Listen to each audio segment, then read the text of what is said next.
With Mickey, there's always a smile.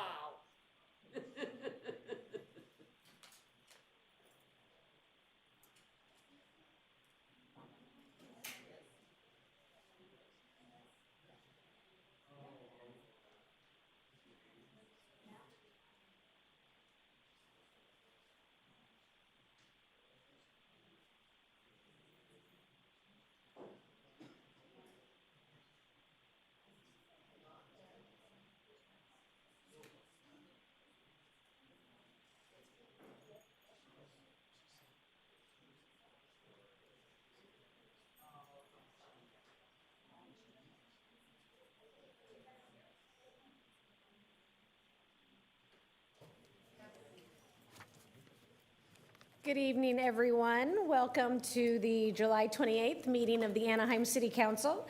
I'd like to call this meeting to order pursuant to SB 707. This meeting will include in-person as well as remote participation via the city's webinar system. Clerk, can you please call roll? Thank you, Mayor. Councilmember Bayless? Here. Councilmember Kurtz?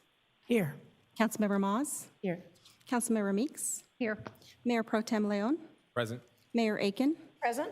Let the record show we have 6 members present. First item on our agenda is an invocation that will be offered this evening by Pastor Edward Wiafi from Messiah Pentecostal Ministry. Following that, Councilmember Campos Kurtz will lead us in the flag salute. If you are able, please stand. Pastor Wiafi, Yes, you may begin. We thank the Lord this day for his favor and grace on our city and the maintenance of this great tradition of prayer. You've all heard that knowledge is power, but wisdom is the best. My prayer this day for the City Council meeting is for the Lord to give them wisdom. The greatest man to have wisdom on this earth was King Solomon.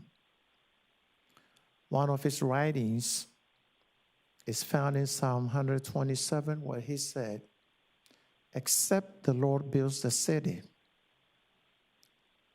they labor in vain who build it. And except the Lord watches over the city, the watchman wakes but in vain." Let's pray in the name of God the Father, God the Son, and the Holy Spirit. Precious Lord, we thank you this day for your favor, your blessings, all your provisions for this great city that you built, O Lord. I thank you, Holy Spirit, for your presence here.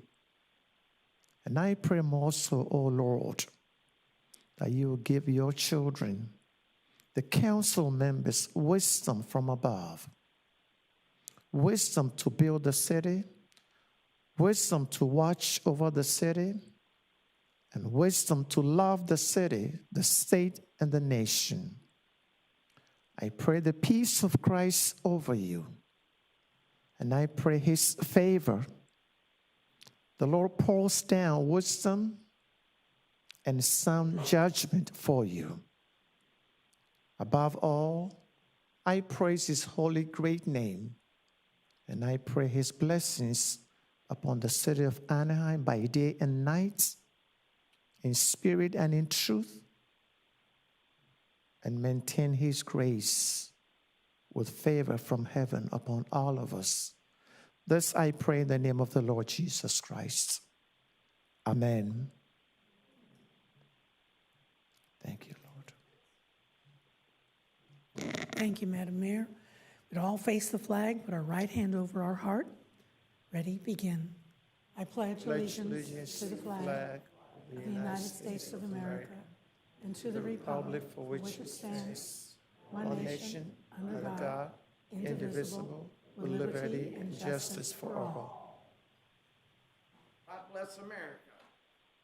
Outreach Homeless Ministry.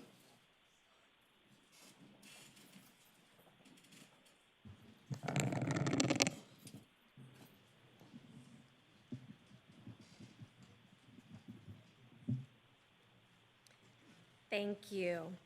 So we have two presentations today. Tonight, we are recognizing Comunidad Madres Ponderosa for their dedication and the positive impact that they have on their neighborhood. As a mom myself, I'm honored to celebrate a group of incredible women coming together to support each other as well as their community. Being a mom is one of the most rewarding jobs that God can give you, but it can also be one of the most demanding. These women are often caregivers, volunteers, as well as city leaders. But despite their very busy lives, they continue to show up, not just for their families, but for all of the families in their neighborhood. They dedicate countless hours volunteering, supporting families, promoting health and wellness, and creating opportunities for connection, service, and hope. As moms, we do hope that our children grow up in communities that they can be proud of, and giving back is one way to make sure that that happens. And these are what these amazing women are doing. So on behalf of the city as well as our community, thank you for all of the time that you devote to making your neighborhood a better place for Anaheim.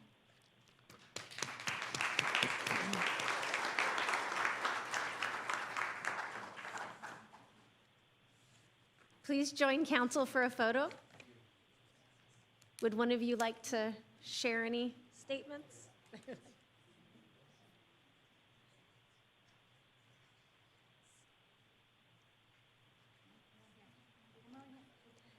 Councilmember Kurtz, I know you nominated. Would you like to share a few words?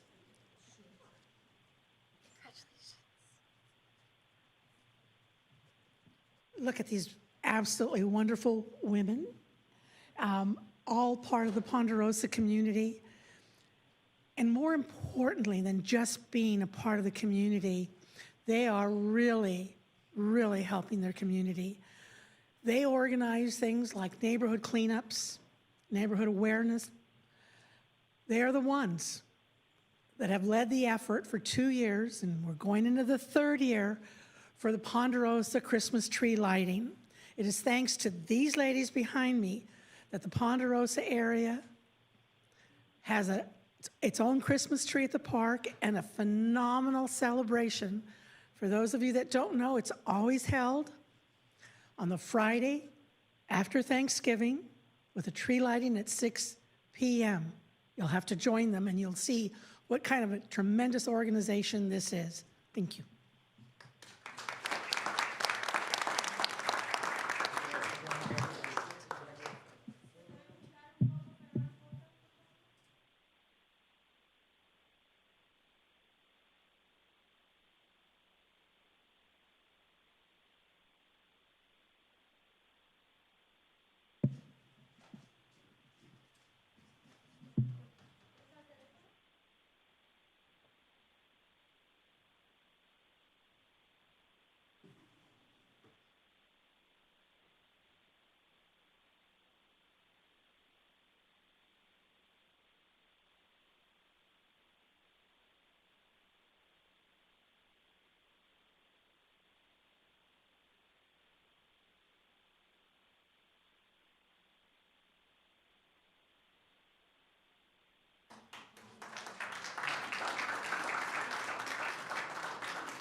So next, I'd like to do a presentation for one of our crown jewels in Anaheim, the Anaheim Ballet. So we are proud to recognize an extraordinary group of young dancers who proudly represented our city in a ballet competition. They performed at the Youth America Grand Prix Finals in Houston. This opportunity shows that their hard work, dedication, and countless hours of practice is how you get to the invitation to the Grand Prix. We know your success would not be possible without the support of your families, your coaches, and your instructors. We hope that you will continue to believe in yourself and always enjoy this incredible experience that you get to be a part of. Again, Congratulations to Logan, Antonella, as well as Shane for proudly representing Anaheim. If we could please invite you and your executive director, Larry, up to share a few comments with us.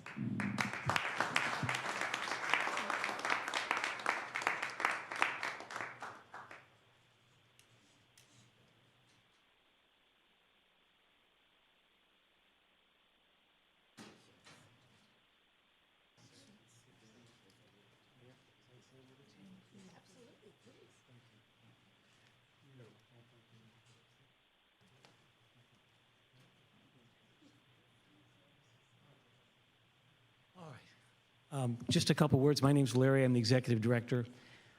Very briefly, just all we have is gratitude. And the mayor said we're the crown jewels. If that's true, we're part of Anaheim's treasure chest.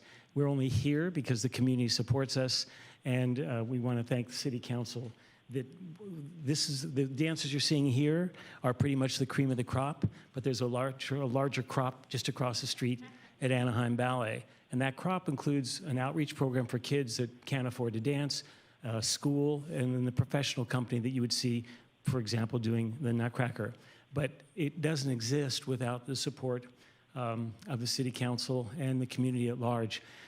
In classical ballet, no matter where you go, if you go to see the Bolshoi American Ballet Theater or Anaheim Ballet, there's classical mime. Dancers turn around. This is how we say thank you to the city council. This is called a reverence. Reverence means respect or reverence. We go step and thank you. This is to you. Thank you, community. Okay.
Now I'd like to call to order the Anaheim Housing Authority in joint session with our city council.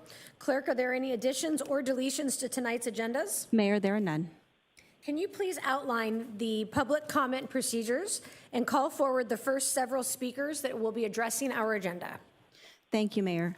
Speakers have one opportunity to address the city council, except for the scheduled public hearing.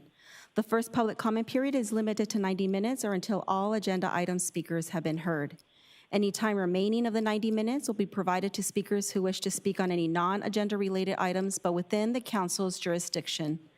A second public comment period will be opened by the mayor only if any non-agenda item speakers were not heard during this first public comment, and it'll be open at the end of council business. The time limit for public comment is 3 minutes per speaker. In compliance with California Senate Bill 707, remote public participation is available at all city council meetings. Members of the public wishing to address the city council remotely must complete a remote speaker card available at anaheim.net/councilwebinar. Detailed public participation information can be found on the city's website as well as on the published agenda. For in-person participants, speakers are available at the back of the council chambers. The name and contact information requested on the speaker card is optional. Any unidentified speaker will be called by the speaker card number. Remote participants will be called to speak following in-person speakers. At this time, I'd also like to announce that Spanish interpreting services are provided at every city council meeting. Simultaneous Spanish interpretation is provided through the use of headsets, and consecutive interpretation is available to anyone who would like to address the city council. For those participating remotely, the webinar supports automated live captions in multiple languages, including Spanish. For translation services in other languages, please contact the city clerk's office at least 48 hours prior to the scheduled meeting. At this time, I'd like to introduce our interpreter who will make the same announcement in Spanish. Buenas tardes. Se ofrecen servicios de interpretación al español en todas las reuniones del Consejo Municipal. Se proporciona interpretación simultánea mediante audífonos y se ofrece interpretación consecutiva para quienes deseen dirigirse al Consejo. Para los miembros que participan en el formato remoto, el webinario cuenta con subtítulos automáticos en el directo varios idiomas, incluyendo el español. Para solicitar servicios de interpretación en otros idiomas, póngase en contacto con la oficina del secretario municipal con un mínimo de 48 horas antes de la reunión programada.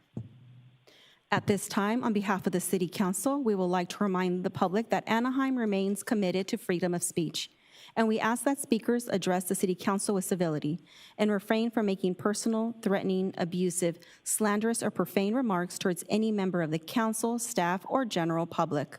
We appreciate you reflecting this spirit when you speak. The time now is 5:17, with a 90-minute public comment period set to conclude at 6:47, or until all agenda item speakers have been heard.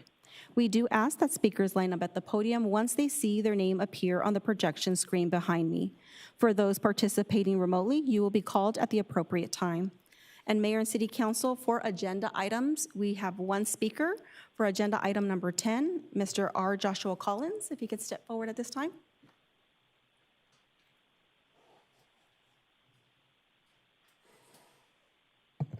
Good afternoon, Mayor and Council. My name is R. Joshua Collins, founder of Homeless Advocates for Christ on Facebook. First, I'd like to encourage everyone to give life to Jesus Christ, who died on the cross for us to save us from hell, to give us everlasting life. We've all sinned. We all need a Savior. There's not many ways to heaven, just one way. And as we know, Jesus cared very much for those in need, and of course, I want to speak on that. Matthew 25 says, what you did for the least of these, his brethren, you did for him. It's so important that we take that warning seriously, because if we don't, the Bible says that there's condemnation to those that don't treat the least of God's people well. And one thing I'm concerned about is a lot of the homeless still needing somewhere safe to sleep. We have seniors, we have people that are disabled, we have mothers and females out there that are vulnerable that need safe places to sleep. And I was looking at agenda item number 10 about the use of this parking lot, looks like, of the city church and the Anaheim City Central Library for 2 years. Would it be wonderful if we could have use of parking lots for the homeless to be able to park their cars? Now, I know you've made a lot of laws that would keep people from parking places that are homeless or camping in areas because they're homeless. We're in public spaces, they cannot park there, they can't camp there, but we desperately need areas where people can park and can camp that are homeless, because we have obviously a need for rent control. The rent keeps going higher and higher. Right now we have 30,000 or so or more households on the wait list for Section 8 vouchers, and over 4,000 waiting specifically for affordable housing options.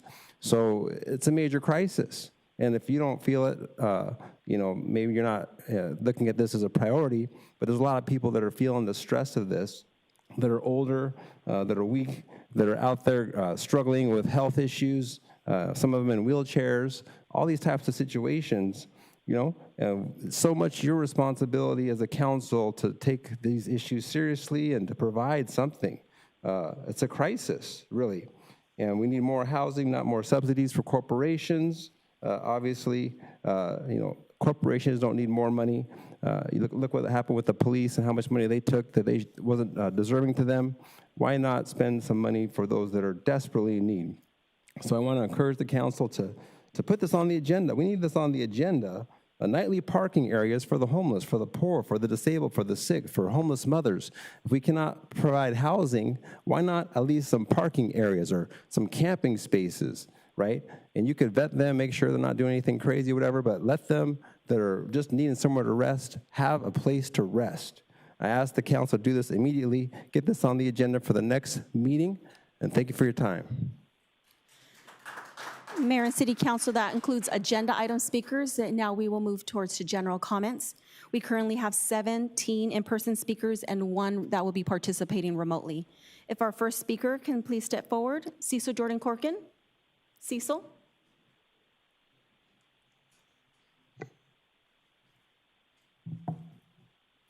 What it is, Outreach Homeless Ministries, what it is the reality of what Disney's been through, of the Polk County Sheriff Department of Disney World, and nearly 36 Disney workers, employees arrested for sex intercession by Justin Morgan in July the 13th, 2019. Update. And since 2006, the 35 at least Disney workers have been arrested during the violations of child sex in illustration for crimes that have been indicted and actions to meet a minor sex possession of child pornography. I don't know why they got involved in that, but they did.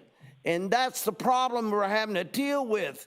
It's Florida, Polk County Sheriff Department, and Disney World. You have to play it safe here in Anaheim with the stories of Anaheim. They misdressed the princess and they got arrested for that. Because I remember looking at the reports on my computer and how they were being protected in Disney. Only thing I'm concerned about right now is what the reports I have to bring to the mayor's meeting. Y'all need to upgrade the situation on the reports of the meeting of Disney and what's going on. Y'all have to update those things and find out the reports y'all have since Tom Tate. And the Father, Son, and the Holy Spirit. That's what we're working on, to protect the children and the safety of the public and the people that come around the world that come to Disneyland. Because Disney's supposed to be internationally known as far as that goes. And as far as I'm doing, I'm working on, this is all I got, the same thing of the reports. So remember this in prayers, that the Lord's gonna have to change the situation. And I hope something gets done about it. In the Father, Son, and the Holy Spirit. God bless you, Mayor. We'll have our next, You're in control of this. thank you, Cecil. We'll have our next speaker Thank step you forward. for Melody? bringing a happy smile on Mickey. Thank you, Cecil.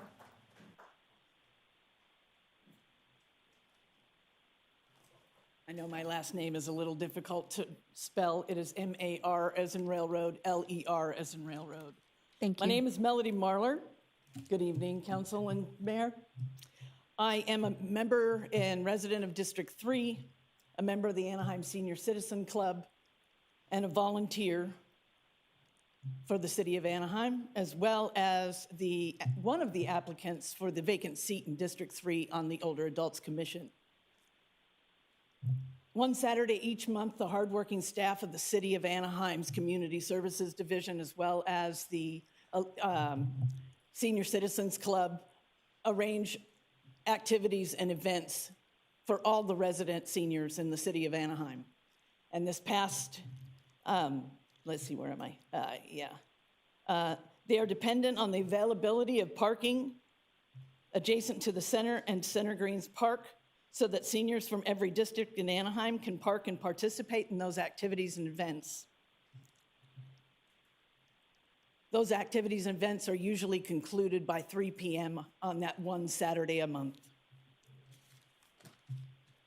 This past Saturday, a pop-up event was scheduled at Center Greens Park, negatively impacting the availability of parking for scheduled seniors' activities and events at the downtown community center. There are, it's like, one of the state of California's master plan for aging goals is equity and inclusion for all seniors in the state of California. As a member of two vulnerable populations to neglect and isolation, it is important for the city of Anaheim to respect the hard work of its community services staff and senior citizen club and volunteers by not overscheduling anything at Center Greens that would negatively impact the availability for seniors to park at the downtown community center. Let's see, where am I? There we go. That one Saturday a month is very important to the senior citizens that attend those events. They come from every district in the city of Anaheim, and when they can't get in the parking lot, and we have seniors that are, you know, in their late 80s and 90s, still driving and wanting to participate in those events once a month, when they can't park because there's no parking because of an event at Center Greens, it impacts everyone. Let's see. I request in the future that no events be scheduled at Center Greens Park that negatively impact the senior services that are scheduled the one Saturday of a month when they are using the downtown community center. There was ample parking available after 3 p.m. when senior services are done at the downtown community center. And District 3 has other outdoor venues that they could Ma'am, have I'm used sorry, your time to is host up. that event. And that's all I have. Thank you very much. Our next speaker. Thank you. I'm going to follow up, Ms. Marlar, with community services, because I know there is the parking structure, which would not be great for our senior community, but maybe we can direct people and then keep that parking lot reserved for seniors. So let me follow up with our community services staff, and hopefully we can get something back communicated to your group. Thank you. Police Chief Manny Sid may have inherited many of the personnel issues facing the Anaheim Police Department. I recognize that, but let's connect the dots. Former Chief Armendariz initiated an audit into overtime practices involving Anaheim Police Association President Jose Duran and former Vice President Tony Lee after serious concerns were raised regarding overtime misconduct. Then the Anaheim Police Association launched a survey in which, according to rank and file officers, they wanted a chief who would not put Disney before the department. What exactly did that mean? Did it mean don't investigate overtime misconduct at downtown Disney? It's interesting how the Anaheim Police Association survey was released around the same time Tony Lee was removed from his lifetime assignment, as he said. And it has been reported that Jose Duran and Tony Lee may have retaliated against those who were ordered to investigate overtime misconduct. Natalie Rubacava clearly did not support Chief Armendariz. Was that because he ordered an audit into the overtime practices of Duran and Lee? Is that why she wanted Chief Armendariz out, so that the audit would go away? We know Jose Duran and the Anaheim Police Association publicly supported the appointment of Chief Sid. We also know they supported his annual salary of $433,000. Chief Sid reported to Vanderpool, which meant Vanderpool was going to get a $50,000 annual raise. We also know Vanderpool reportedly received the overtime audit concerning Jose Duran and Tony Lee. So where did the audit go? Did it go poof? Did it disappear into Neverland? Or is this why Jim Vanderpool jumped ship so quickly? Because he saw this coming. And now I'll speak directly to City Attorney Rob Fabella. In case you need a refresher on legal terms, quid pro quo is commonly defined as this for that, or an exchange of something of value for something else. And former Anaheim Mayor Harry Sidhu's favorite legal term, obstruction of justice, which is when someone interferes with an investigation. So we have overtime compensation reaching into the hundreds of thousands of dollars. We have an audit launched by Armendariz into Lee and Duran. We have Armendariz getting pushed out by Duran and Rubacava. We have Duran and the Anaheim Police Association pushing for the hiring of Sid. We have Vanderpool and this city council approving the hiring of Sid. We have sky-high salaries for Sid, Lee, Duran, and a raise in the works for Vanderpool at that time. We have an audit that is nowhere to be found when Sid joins the team, thanks to Vanderpool. We have an audit that is still missing in action, even though Vanderpool ran for the hills. We have Duran and Lee still working for Sid. We have Duran sending campaign donations to Rubalcaba. Have you connected the dots yet, Mr. Fabella, or do you need me to write it down for you?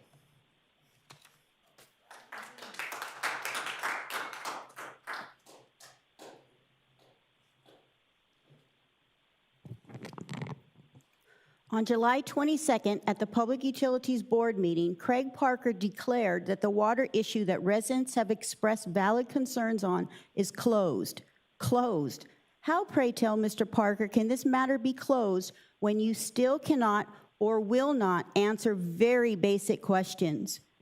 After months of raising serious concerns, residents submitted 26 written questions, and we received one complete answer. Mr. Parker acknowledged the discrepancy in the city's Well 51 PFAS shutdown timeline, but we still don't know why. And we still don't have an answer to what caused the brown water event on September 23rd. And we still don't have an answer about the excessive flushing. And again, Mr. Craig Parker lectured on how hydrant flushing is a recognized water quality tool. And again, we already know that. That wasn't the question. The question remains, why were 10 million gallons flushed after the water turned brown in September 2025, and why was flushing occurring before compliance testing? Yet Mr. Parker insists the matter is closed. Mr. Parker also stated that the Division of Drinking Water investigated concerns raised by licensed water systems operators regarding Anaheim's drinking water system. Not one, not two, but 3 licensed water systems operators reported concerns of excessive flushing and alleged that the records submitted to the state may not accurately reflect actual operating conditions. These are the employees who actually operate the Lenane Water Treatment Plant. Mr. Parker works across the street from City Hall, nowhere near the Lenane Water Treatment Plant. He's not the one operating it every day. So forgive me for being a little skeptical, but how can the public place complete confidence in an investigation when we don't know what information Craig Parker provided to the DDW and what information wasn't provided? What records were reviewed and what records weren't reviewed? We don't know who was interviewed and who wasn't interviewed. Yet Mr. Parker insists the matter is closed. And the most disturbing issue of all, this city council has not demanded an investigation into the water systems operators' claims. Mr. Parker may have declared this matter closed. The residents of Anaheim assure you it is not. Our next speaker, Mike Robbins, followed by Mark Herbert.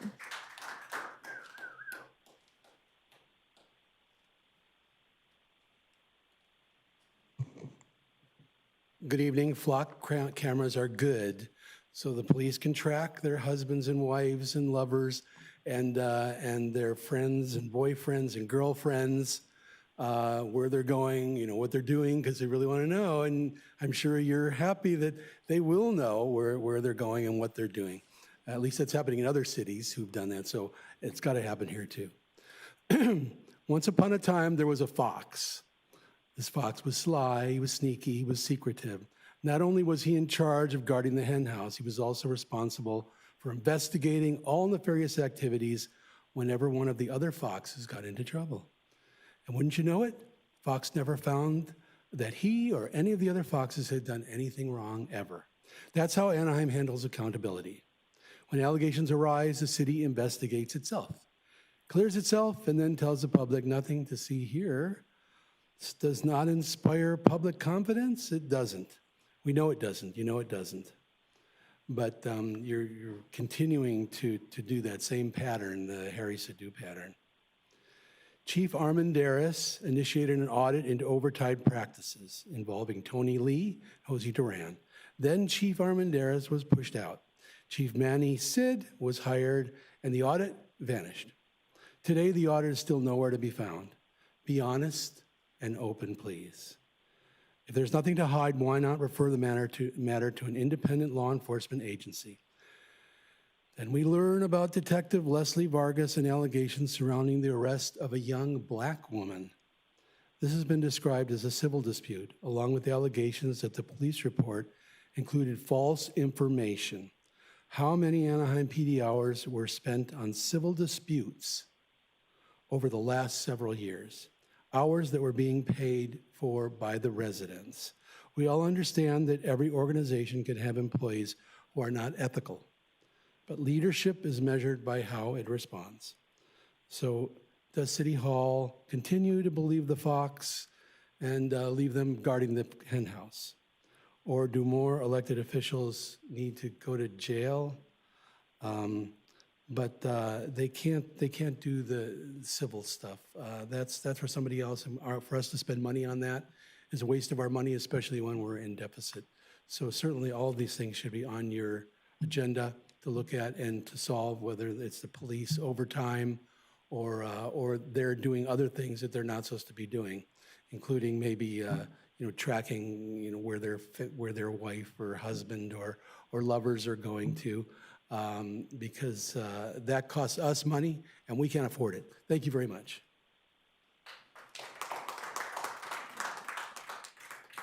Our next speaker.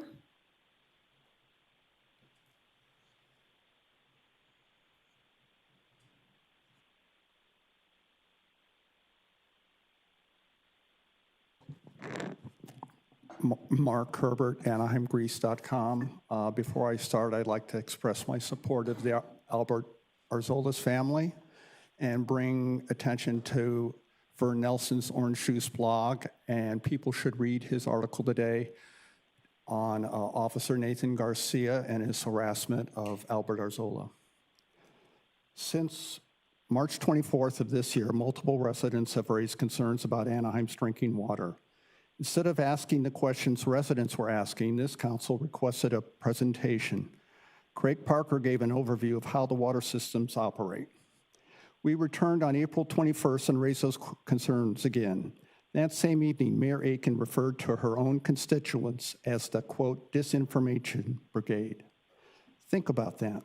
Residents take time away from their families and careers because we care about this city and want to ensure our leaders are doing right by its residents. Yet simply for asking legitimate questions, we're portrayed as spreading misinformation. Since then, residents have continued asking those same questions at council meetings on April 7th, April 21st, May 5th, May 12th, June 9th, June 23rd, and again tonight. We asked those same questions at the Public Utilities Board meetings on May 27th, June 24th, and July 22nd. At the July 24th, the Utilities Board meeting, Assistant General Manager of Water Services, Craig Parker, reminded the public at the 55-minute, 37-second mark that the information for the answers to their questions was available through a public records request. May I remind the mayor, council, and Mr. Parker that public records requests are the public's last resort to the public records, not the first option. You have heard our questions. We've listened to your presentations. There was time for big picture reports, there was time for context, but there was no time in the past 4 months for an investigation into finding the answers to our questions. We have not made vague accusations. They are detailed, health and safety related questions that deserve detailed answers. Am I an expert in drinking water? No. Is this council made up of drinking water experts? Again, no. But do you know who the experts are? The licensed water system operators who operate Anaheim's drinking water system every single day. The professionals responsible for producing and delivering safe drinking water to more than 300,000 residents.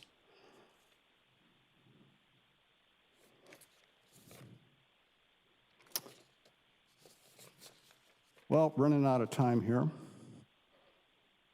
Instead of requesting an independent investigation into the concerns raised by your own licensed professionals, this city council and the Public Utilities Board have repeatedly interrupted residents, dismissed concerns, directed them to the file public records request, or simply ignored them.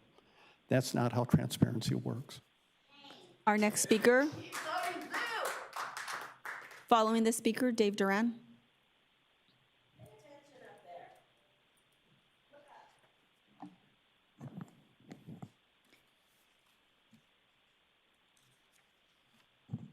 Anaheim has an accountability problem.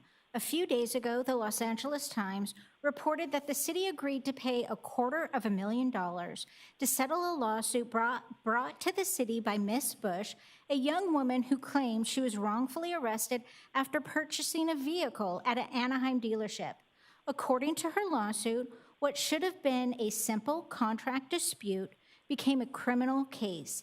Prosecutors ultimately dismissed the charges against her, and the city settled the lawsuit, admitting no wrongdoing. Residents need to ask themselves one question: how does a civil dispute over a contract become a felony arrest? According to her allegations, a young woman legally purchased a car, but ultimately she lost her vehicle, lost her job, faced felony charges, and lived under the threat of prison before those charges were dropped.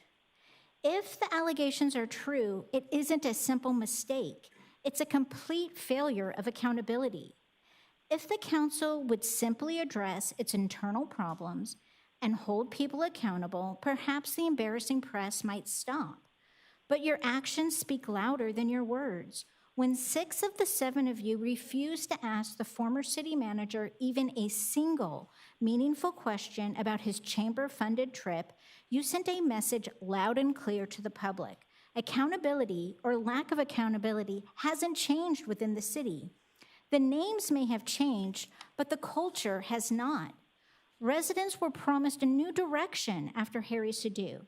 Instead, too often we see the same reluctance to ask difficult questions, the same unwillingness to hold senior officials accountable, and the same expectation that the public should simply move on.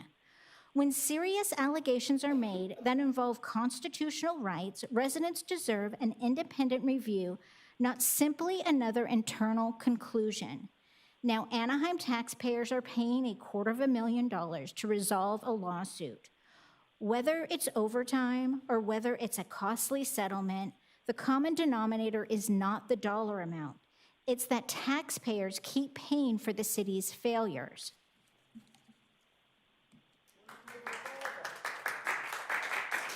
Our next speaker.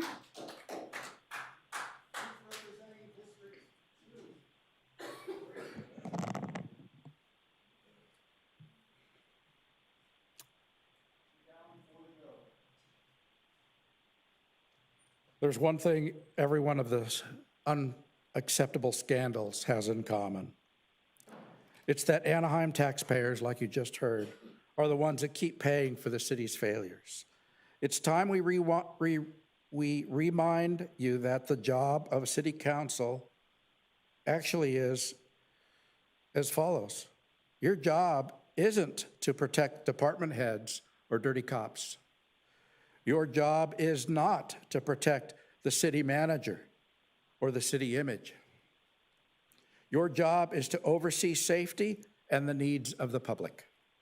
Your job is to ask difficult questions and to demand accountability. Your job is to oversee how taxpayer dollars are being spent.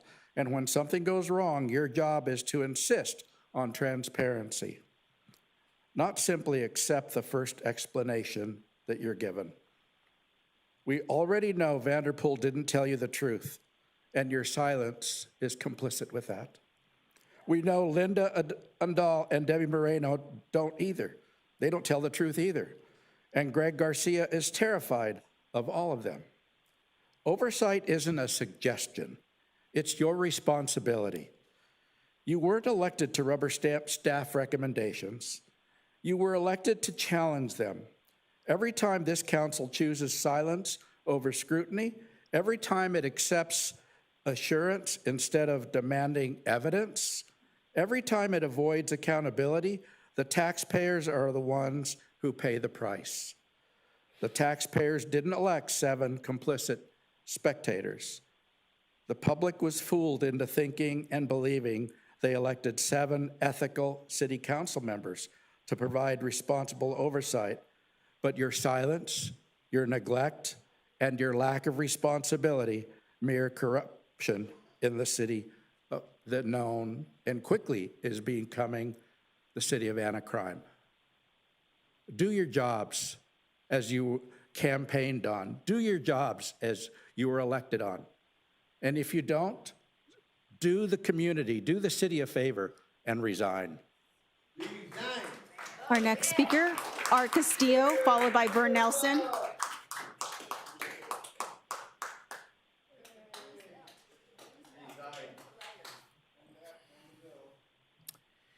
Good evening. I just wanted to bring up a lot of things that everything I'm hearing is like I'm back in 45 years ago. So I'm hearing a repeat. I just want people to know that when people say it's the past, it's still coming on. But one of my main concerns is that since I have for 45 years, got involved with this community, coming to the city councils, going to school boards, going to neighborhood councils or neighborhood community meetings when it wasn't district, and getting involved to my community to help these people and go into those streets. And I actually moved into those streets that were problem, didn't see any problems, but I seen the police not doing their job completely correct. So and also some of these things slipped through. We had police in our schools change because one of the officers at the school board said, yeah, we had problems with officers with doing things wrong with kids. So now we're gonna slip in, but we're gonna put in these I guess they call it SORs or something, if I'm correct. But there was no debate. And a lot of things, there was no debate and they were just slipped in. And the community didn't get a chance to put out their input. And I do applaud you, Boys and Girls Clubs, Kids in Action and YMCA. Those are great things you guys do great jobs for. But you guys don't do things for the at-risk kids that we're picking up, that we're finding to have problems. And I've been in the community and I'm still doing it right now, and I do it by myself. I got women and families together. I have a lot of questions for some of you that I'd like to have a meeting with to discuss so you can hear the other side, because you shouldn't just choose one side. There's always the other side. And as I've been in this community for a long time listening to, I really get nervous for the families because of the threats. Because even these people, these young kids today that have been taken and killed by police, their families were intimidated. So you got to understand that. So these families, I knew every single one of them. That's the scared thing for me.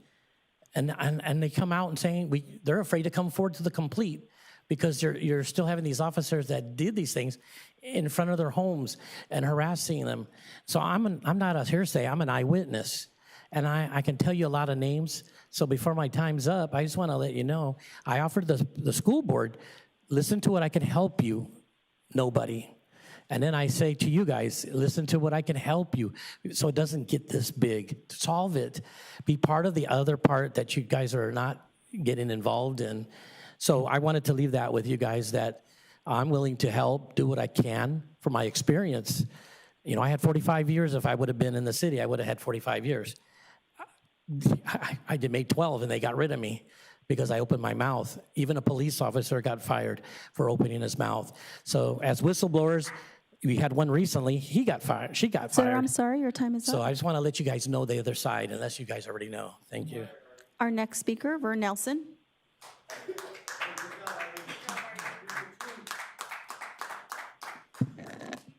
Hello. There's this great Ben Franklin quote, those who would give up their liberty for a little security deserve to lose both their liberty and their security. I keep remembering that as we see more and more flock cameras and our Motorola cameras and cameras putting up everywhere, and people just think it makes them safer, but they're losing all their privacy and liberty. But I know that argument won't work with you, and so this is something that my friend Bethany discovered. These kind of cameras are actually forbidden in the Anaheim City Charter. Section 1213, prohibition of automated traffic enforcement systems, red light cameras. This is because Kurt Pringle didn't like red light cameras, but there it is. No ordinance shall be adopted by the city council which would permit or authorize any red light camera or any other automated traffic enforcement system in the city of Anaheim. Any ordinance adopted by the city council in violation of this section shall be null and void. It goes on a few more paragraphs. It's repetitious, like that kind of writing. But sounds like the purchase for $750,000 that you guys made in April for 72 cameras is null and void. And that's good news. I also wanted to talk about three other things. I gotta highly recommend not only the Odyssey, but also a documentary about Luis Valdez, the great Chicano playwright and film director. It's called American Pachuco, and it's being shown. I'm going tonight because they're interviewing the director. It's being shown at the AMC theaters at the Block tomorrow. There's a lot of tickets left for tomorrow. Tonight's sold out. And another thing, there's another thing on the Orange Juice blog. I didn't write it. I put it up. It seems important that over at the convention center, the duty managers are really getting the short end of the stick. They need to be there's only 10 of them, 10 or 11. They need to be reclassified and get a raise because everybody else there's been getting raises and they haven't. So I hope you guys will be fair about that. And anybody that feels strongly about Albert Arzola getting justice, we're meeting up at the Central Library on Thursday at 4 for a little rally in memory of Albert. We really think the cop who killed him, who also cost us a lot of money by beating up a 14-year-old a year before that, he shouldn't be on the street. So we'll see you there. Nelson, I'm Maybe sorry, your maybe time you'll is all up. be there. Bye-bye. Vance Disney.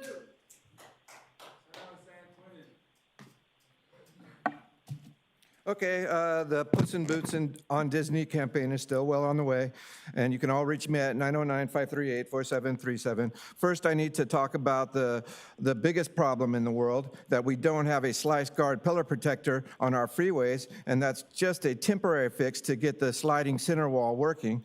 And I know anti-intelligence AI is attacking the people with targeted pewter geeks to make the poor poorer, to make the rich richer, with misdirection and fake products. So we need to remember good people like Jay McAfee, not your fake trillionaire muck and its butt coin, trying to turn the money into brown starfish worth less than sand dollars.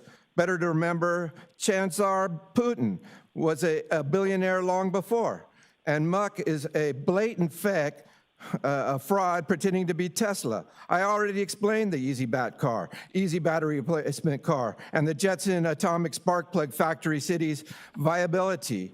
Yet these freaks are trying to remember the first African butt monkey, tree loafer, when we really need to remember President Saran, who protected us from those Kennedy-its blatant nepotistic fag reps of Bitchland. And now Saran is being held hostage in the Confederate prison San Quentin, run by a Warden Davis, who worships a corrupted Star of Divot, when the Israel Star should have 2 points up for the ears of Cleopatra's time of tigers, or the Mausoleum M. Yet they want to shame people for denying the Holocaust, while they deny the Palooza genocide of Palestinian children and the Gaza-tration camps.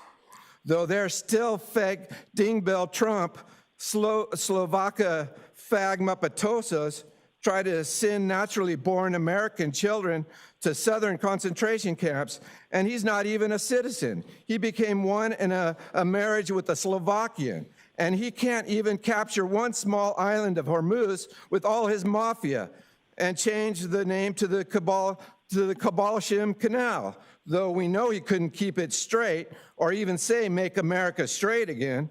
And as for the integrity of the ballot measure, we can't have integrity in ballots printed in every language but American, but you don't care. You like to speak but American with the racist fake priest who thinks his Christianity is more important than the law and thinks everyone else should just go to hell.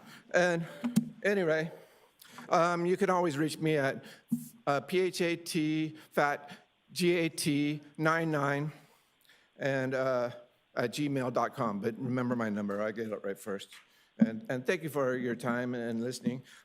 Next time I'll try to be more positive, but you know, these things weigh on us. So, Sir, I'm sorry, your time is up. okay. And also, just the Regal Theater should be retrofit. I don't want to Have our next speaker get step negative forward. about everything that's said.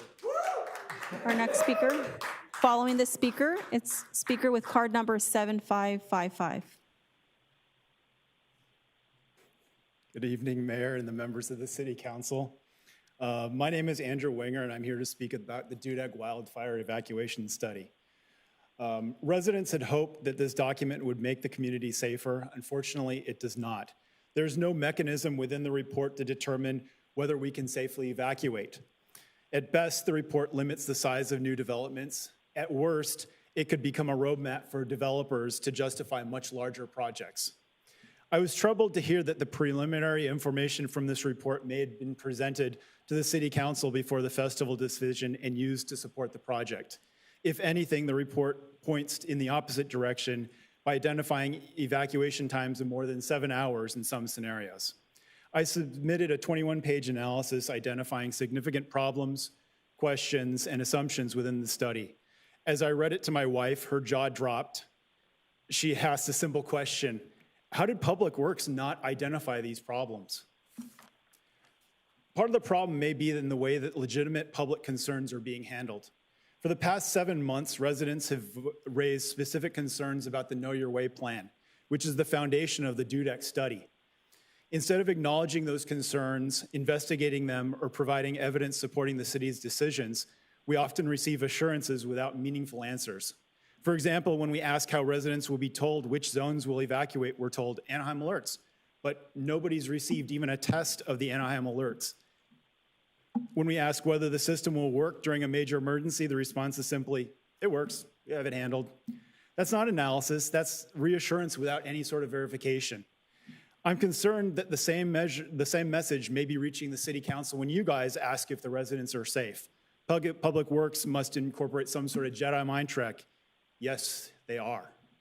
However, you continue to receive hours of testimony from frightened residents who are seeking answers. We've not received adequate responses to our questions. We need the city to work with us, not merely reassure us. I'm asking for a working group that includes residents, City Council representatives, Public Works, Fire, and Police. Basically bring everyone together to examine these issues and resolve the conflicting information and provide real answers. Whatever process is happening right now is not working. We need collaboration, transparency, and measurable improvements before additional development places more people into an evacuation system that has not been demonstrated to be safe. How do we make this happen? Thank you. Our next speaker. Following the speaker, June Jackson.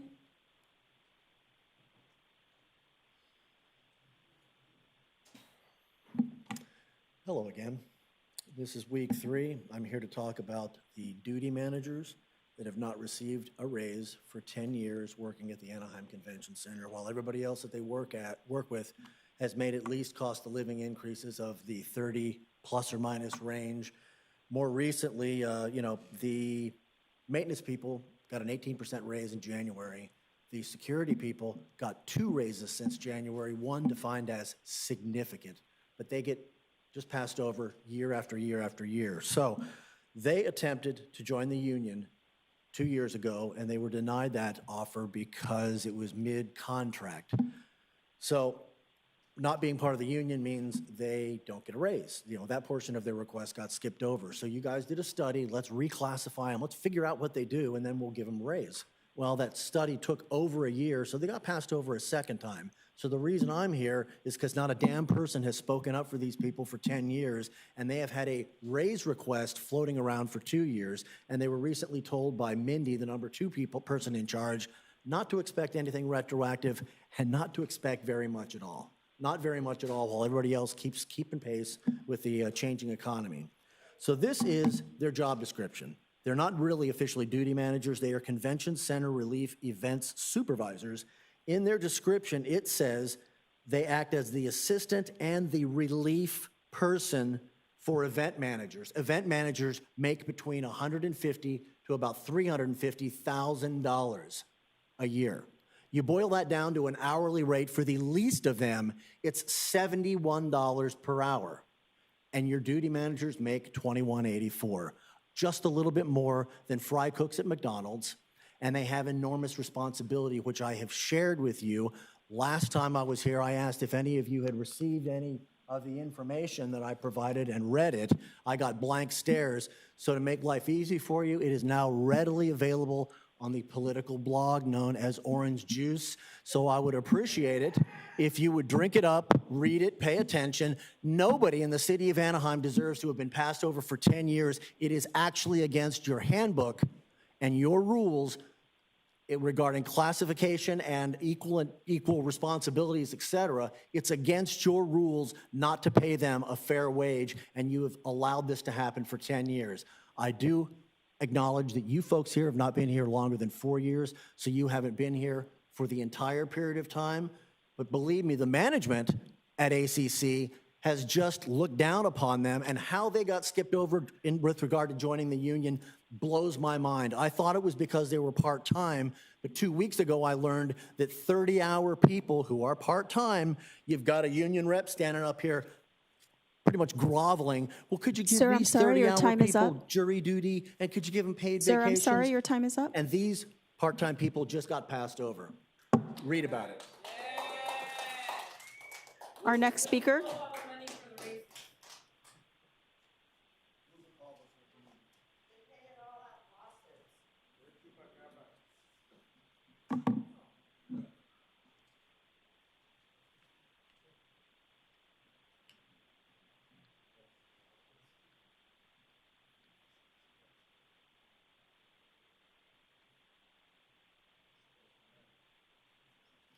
Good evening, council members and resident. I'm here tonight to address the growing use of automated license plate readers and Motorola solution systems, better known as flock cameras. Law enforcement has presented these cameras as a tool to recover stolen vehicles and apprehend dangerous criminals. But across the country, serious concerns have been raised about the abuse of this technology and its impact on our privacy rights. These cameras create a warrantless surveillance network that records the daily movements of all law-abiding citizens. Example 1, I am a whistleblower and a former civilian employee of the Los Angeles County Sheriff's Department, dealing with multi-agency conspiracy. For nearly 2 decades, I have been subjected to indefinite, persistent aerial surveillance, and the Anaheim Police Department has participated in this illegal surveillance, stalking me with their helicopters since 2014. Despite my having no criminal history, they've abused millions of taxpayers' dollars on this.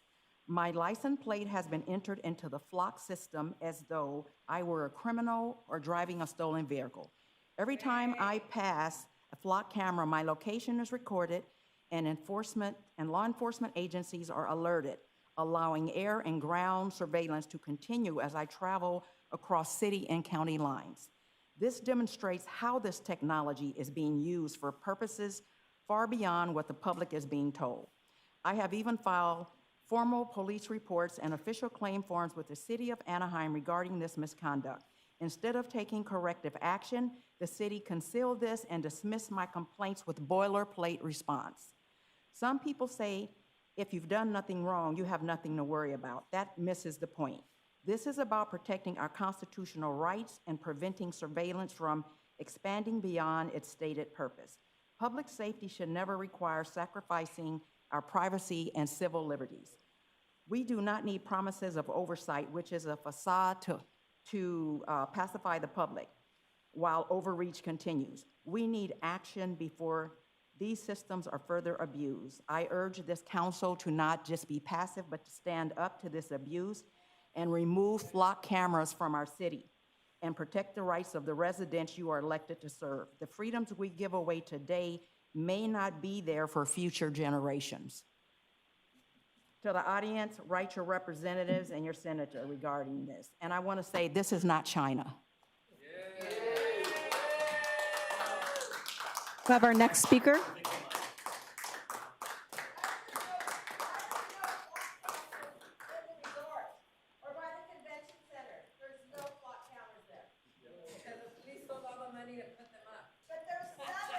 Our next speaker, step forward. Quality Otaki, good afternoon. Nito Kamasa, Deer Clam, City of Knife Clam. We stand on traditional lands of the Quiche, Tangwa, or Gabrieleños is what the colonists named them when they came from Europe. I want to first give a shout out to the Hopi Nation. Hello, De Los Hoyos. I know you're watching. Thank you for the Piki blue corn. Thank you so much.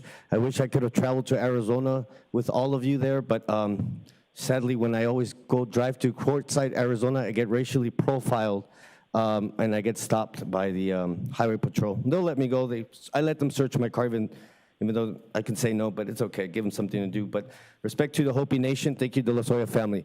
I want to talk about the Mendez Freedom Trail. City Mayor, City Council, City Manager, and City Attorney, City Clerk, and everyone else here in the audience and watching.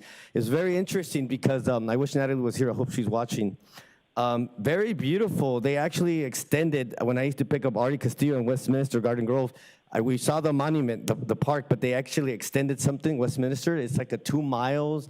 It's very educational. It's very inspiring. Carlos Leon, it's about Mexican Americans, Chicanos, and Westminster versus, Mendez versus Westminster, how they didn't allow, how the colonists, white European Saxons at that time did not allow us to go into the same school. But things have changed. But thanks to that, that case that got fought, we won, our people. And when I say Mexican American Chicanos, we have Native American blood, right? A lot of us speak now like the words Chipotle, Aguacate, Seattle, Wisconsin, Chicago. I could keep going and on with Nahuatl terms in history. And with that, I hope that maybe one day we can have some type of educational monument at Pearson Park, because that actually explains how, explaining at the pool, how at Pearson Park, they would not allow us to swim in that same pool. But now things have changed, but it would be nice to have something educational. Obviously, they killed Arzola. That has not changed. That's always brown people being killed, even Donna's son in 2012. So I feel that it's time that we have something like that. And there is good cops and there is bad cops. Just like there's good white people and there's bad white people. Just like there's good brown people, there's bad brown people. There's good and bad. So I hope that we have this. And I like the monument. I like the trails, because actually, the city mayor, the city manager came together with the school board. They're gonna have kids go there, and they're gonna teach them. It actually says the Anaheim Ku Klux Klan run the city council in the 1920s, 30s, or 40s, I think. And they mentioned the colonists. They were fighting to change the name of the school, the colonists. And I'm glad that Congressman Lou Correa is finally on our side, and even Gustavo Arellano's like 50 yes, 50 no, But it takes education. It takes people like myself and other people to come together and to take the initiative and do it respectfully, and not just come here and yell, but have facts and talk about our experiences and have some data. And hopefully we have a future. And let's keep changing the grass and save water. And those who Sorry, will your go time with is the up. murals. Thank you so much. Our next speaker, Mark Richard Daniels, followed by Pearl Arzola. Real quick there, I took me off my thought. They would drain the pool at the end of the summer. The Mexican kids, the dark kids, would get to swim in the pool. The next day, they would drain the pool to, put fresh water in. And also the Klan rally in 1925 involved a lot of the then city council members who were the board of trustees of the old Vineyard Society, and they were completely recalled. 1925, they were completely thrown out. So anyway, to get back to where I was going, the cameras is here to stay, because there's so much technology involved. There's so much money that's been invested that it's not going to go away. So here's the fact that you just hold on to that it's just going to progress. It will be even more mind-boggling in 20 years.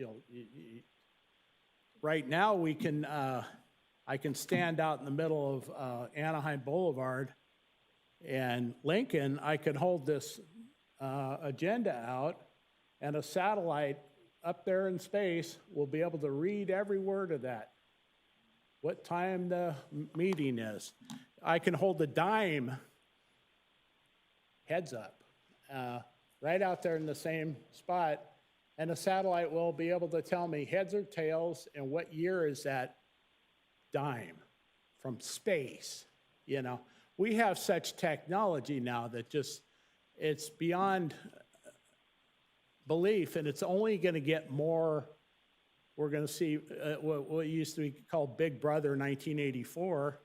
You're going to have much more sophisticated wherever you go, and that's just the life that we live, you know, and unfortunately that's what it's all about. That's they outdo, you know, it's like the latest television set or the latest whatever. It will only get better or more sophisticated as time goes on, and it will be things that we can't even comprehend.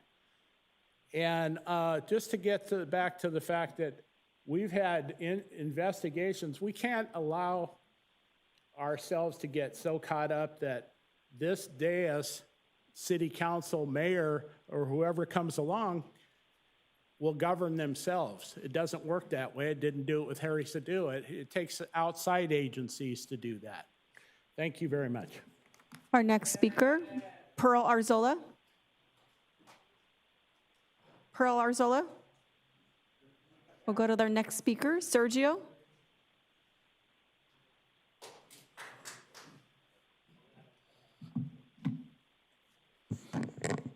If you guys have time and a Netflix subscription, please watch A Toxic Love Story. It's a great example how Anaheim PD failed themselves in the community. They locked up an innocent woman for over 90 days, and the Anaheim City Council had to pay for it. Why? Because we failed to do our due diligence. It's the most simple thing. When your teacher gives you homework, you go home and finish it. If you guys couldn't even tell if this lady was putting false claims, what are we going to do in the next time? It's very easy to manipulate the law when you're a man of law enforcement. I'm here today in support of my cousin Albert Arzola and Emmanuel. We still don't know who shot Emmanuel in the back of the head. It wasn't a fair shot. He was giving himself up. Anaheim PD at the meeting we had about Albert's death, Chief Stutter, he yelled back at the lawyer. He said, "You want to know what your guy was charged with? You want to know?"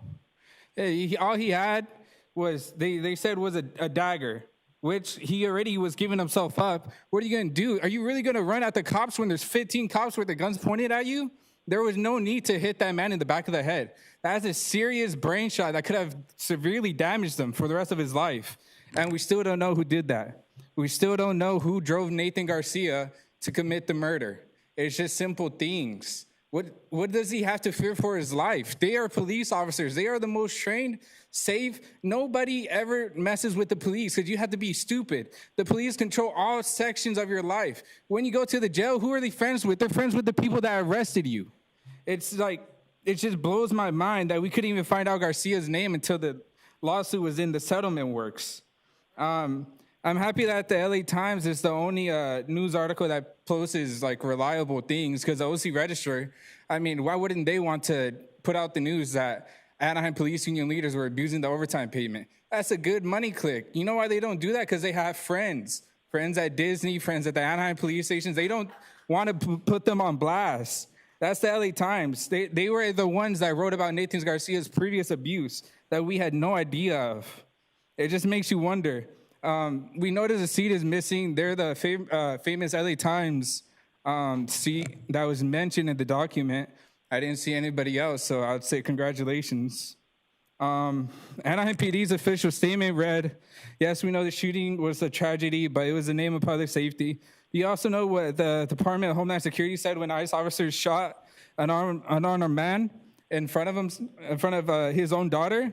They said it was for public safety. You guys can't say ICE is terrible, ICE is bad, and ICE you fear for your life when you guys say the exact same quotes when it comes to killing someone over graffiti. We're not here to spend any time with Albert over graffiti. Thank you. Our next speaker, Christine.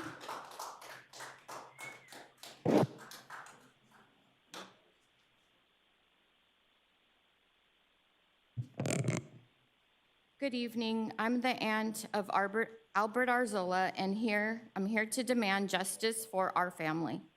On December 6, Albert's life was stolen from him. No settlement or judgment will ever replace the love and emptiness his family has to deal with every day.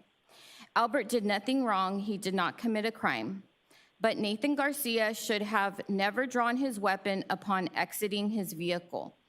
Albert just arrived from work that evening. He was not looking for trouble. Can we say that of your employee? We can't. Your officer displayed behavior that violates police standards of conduct. So when we all know if there was, in fact, do we know if there was, in fact, a report called in for graffiti for Albert that Albert did not do? Has that call been made public? Was there any evidence like spray cans and such? Graffiti does not warrant a death sentence, but it should be very concerning if, in fact, that no evidence exists. Why did your officer target Albert that night? Why did he abuse his authority and act erratically towards a teenager? Why did it happen again? If he is still on the streets, what are you doing to ensure that your children are safe? And we still demand that you release the name of the other officer who did not turn his camera on. It's the law. The flock cameras. The U.S. Supreme Court recently ruled the Chattree court case, look it up, which represents a significant step in reinforcing our Fourth Amendment privacy protections when dealing with location tracking without a warrant. So what you all voted for with the flock cameras may be considered illegal. It has been sent back to lower courts. So those cameras should be removed immediately until the lower courts decide.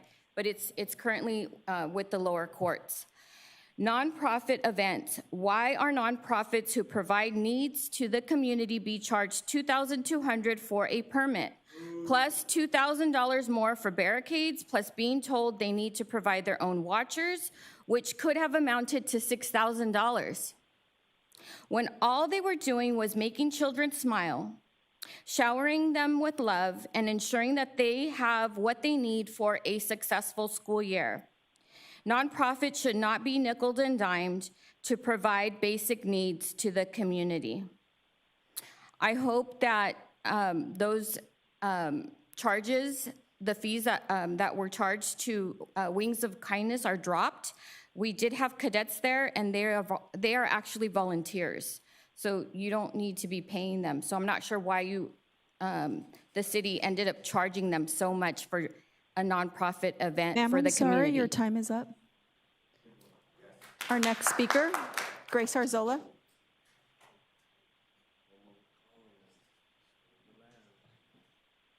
My name's Grace Arzola. I'm here to advocate for Albert Arzola. My nephew was killed, and you guys continue to tell us to trust the process. How can we trust the process when we see over and over again, whether it's LA Times or Netflix, that your guys' police department is incompetent? My question is to you guys. When are you guys going to get tired of paying lawsuits and settlements for the misconduct of the police department and invest that money in the youth that we need? You guys were happy to brag here about citing people who displayed illegal fireworks.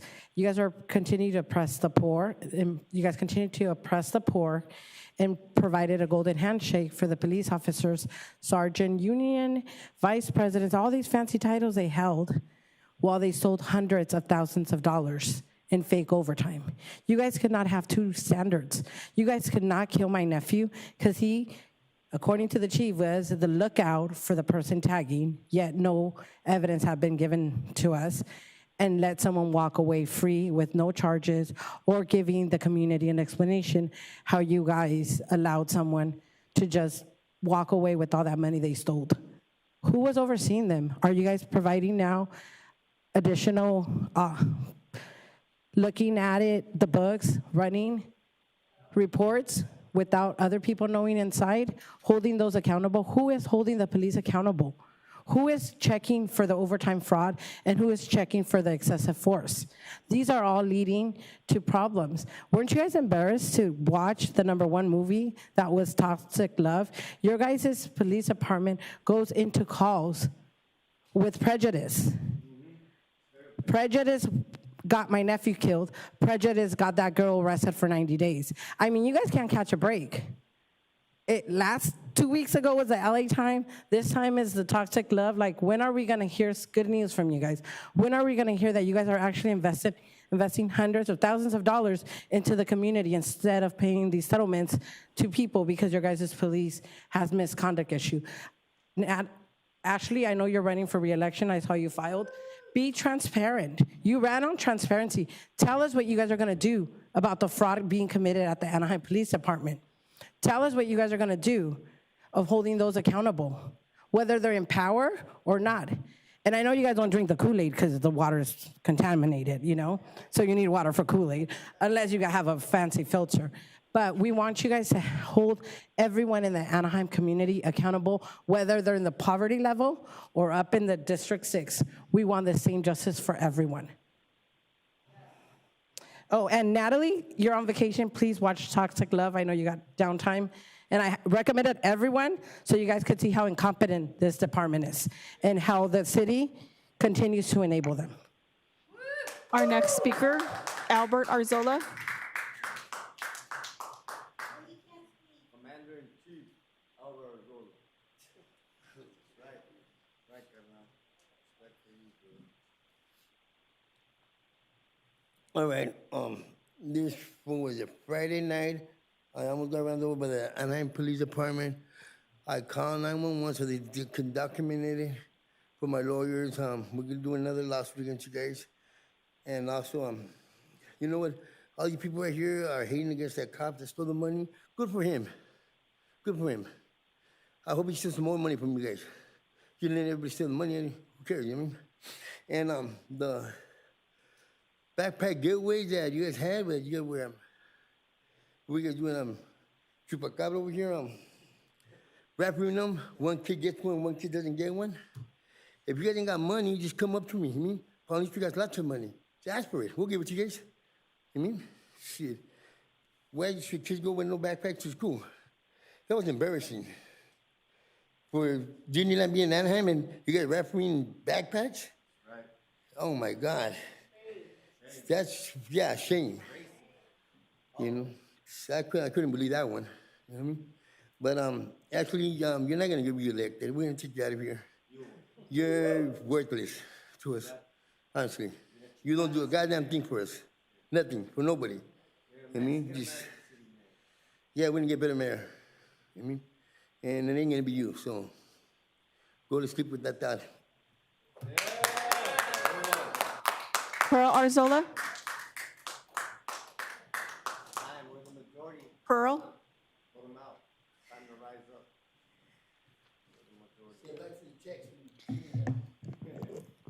Anaheim is not a safe place like everybody seems to think. The water isn't healthy. Anaheim Hills has a fire hazard issue, and the so-called police officers are shooting and killing kids that were raised in Anaheim. We, the community, are trying to protect and defend the community. Last week, Wings of Kindness had an event and had to pay just to close out the street of both sides and give out school supplies for the kids in that community. It's sad when you guys are trying to block people that are trying to give back, especially when Wings of Kindness is a safe place for kids and all the people. I feel like I don't know if you guys know Wings of Kindness, but Wings of Kindness is founded by a liquor store, a husband and wife. The liquor store's name is Madrigon. The Madrigon is a safe zone for kids and families. That liquor store, you guys might think like, oh, it's a liquor store, it brings drugs and guns and all this other stuff, but that is not true. That liquor store is a very safe zone. There is two gangs where that liquor store is. And those people always go in and show the most decency, respect to those owners and try to give as much safe zone. We, the community, probably don't have neutral grounds, but what we do have is a respect to each other, and we know when it's a place to act accordingly. And your guys' police officers don't have the respect for us, the community, to act accordingly. You guys all should be ashamed of yourselves. Our next speaker, Eric Chen.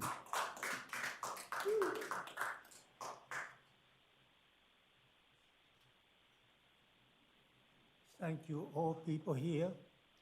I own apartment on Belmont since 1980, and I found out a lot of problem with my property in that area because like a parking problem and double parking in the ID. So I went to city police department, and then I want to talk to the police about this problem. Before I see the police drive by, but today, you know, like a food truck, they sitting in same place for more than 30 minutes, never move to different area. So double parking is very popular over there now. So I tend to city to talk to one of the policemen, and turn out he come to number window 3. I was talking to him, and then 3 minutes, he left and never come back. I saw he maybe go to bathroom. So so finally I gave up. This is one of the problems. The next problem is I want to let you people know this is a circuit breaker. It's most important each sub-panel or in the main panel. They protect all inside property. How about they protect the current, like the wire? Number 6, they insist me to put on number 6 wiring in the inside from the main panel to sub-panel. And I saw that it's not necessary because I didn't see anything inside change, like an appliance. I never had an appliance upgrade like a Tesla, that kind of charger, because Tesla use number 6 wiring, gauge number 6.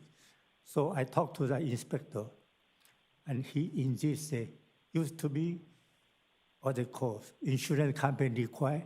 Now today is a city code, and I don't think that is true because I have feeling, you know, he's taking Xi Jinping in China, that kind of person. I can never communicate with him anymore. He just want me to change it. And I keep thinking number 6 wiring is not necessary because I don't have Tesla, that kind of battery charger inside my apartment. So this is a big problem to me. If I want to draw it, I spend about $20,000 to do this kind of job. So I want to find out if this is a code is necessary for city to enforce it. If not, please don't do it. Okay, this is what I want to ask you, members here, to understand it. So you may help me out. Thank you. Thank you. Mr. City Manager, can we have someone maybe from Building and Planning get his address and just check in on the double parking as well as whether what he's doing conforms to our new building codes? Absolutely. So Ted White is in the back of the room, and we'll meet with the resident. Thank you. Our next speaker, Kenneth Batiste.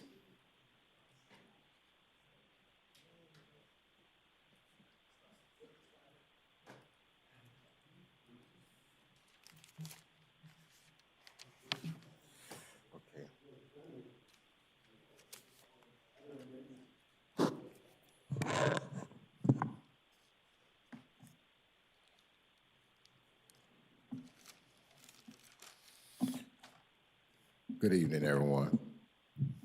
Giving honor to God, those on the council serving the God of the people. It says, we're number 1, make America great again. Well, no, we're not number 1 anymore.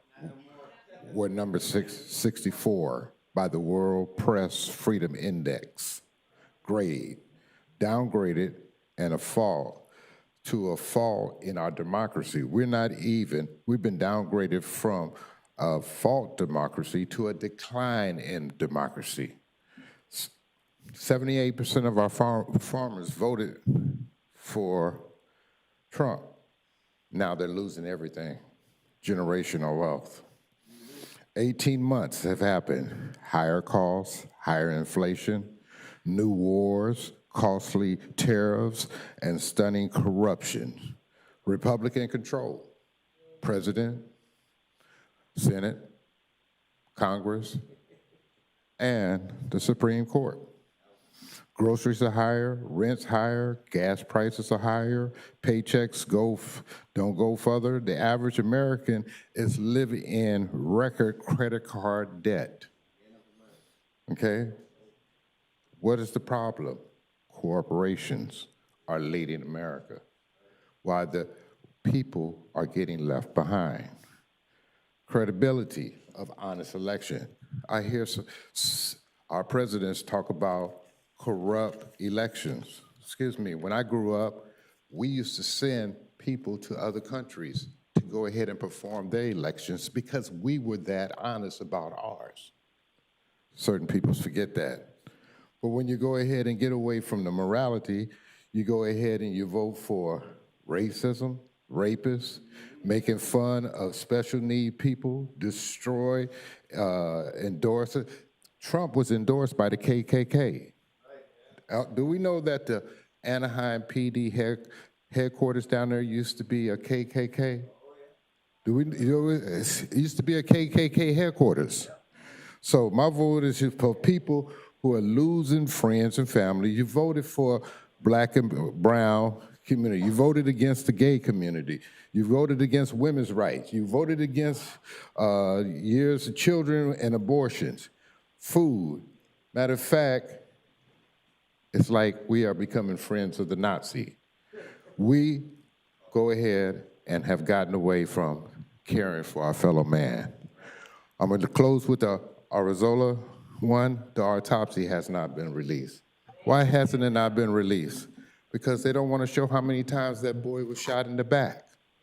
And when you shoot somebody in the back, you cannot go ahead and say it's under the fear Mr. Batiste, of your I'm life. sorry, your time is up. My point of it is, we need to do better as a community, as a society. Thank you. Mayor and City Council, that concludes our in-person speakers. We will now turn to our remote speakers. We have one remote speaker. Mr. Dwayne Roberts, if you can please unmute yourself at this time. Can you hear me? Yes, you can. Your time has started. Okay, very good. Good evening, Dwayne Roberts, editor and publisher, AnaheimInvestigator.com. Two things. First, I want to thank council members Ryan Bayless and Norma Campos Kurtz for responding to the questions I sent via email regarding the awards gala at the Nixon Library and Museum on June 24th. I applaud the professionalism and willingness to engage. Second, I'm extremely disappointed some council members and the city's public information office failed to provide me with at least the name of the person who nominated ex-city manager James Vanderpool for the City Manager of the Year award at that event. That's a simple, factual question that should have been provided. It doesn't matter I filed a Public Records Act request. Transparency shouldn't require a months-long scavenger hunt, nor should basic answers be treated like privileged state secrets to be withheld from the public. May I remind you of who you are supposed to be working for. I thank you very much for your time. Mayor and City Council, that concludes our in-person as well as remote speakers. Noting for the record, we did receive electronic comments. 10 were related to general comments and 4 were related to item number 15. Those were distributed to City Council as well as posted on the city's website and can be found at anaheim.net/public comment. Thank you, City Clerk. So we're now going to close public comment portion of this meeting and move on to council communications. Are there any council members with items to share?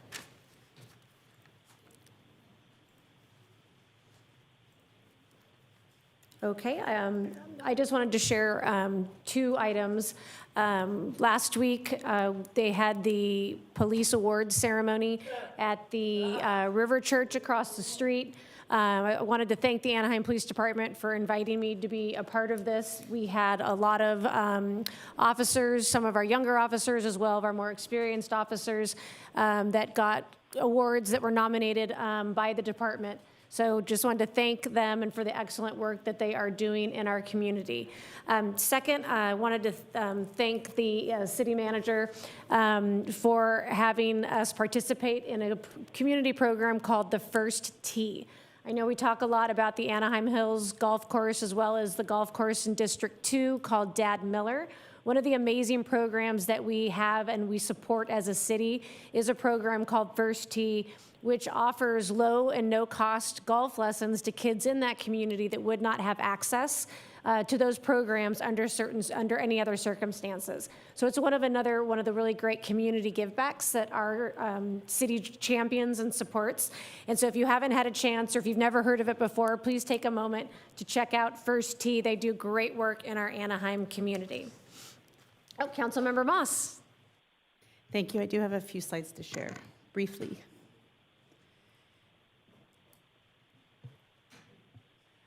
On July 14th, we had a ribbon cutting at Window World of Orange County. They are located on North State College, just north of the 91 freeway.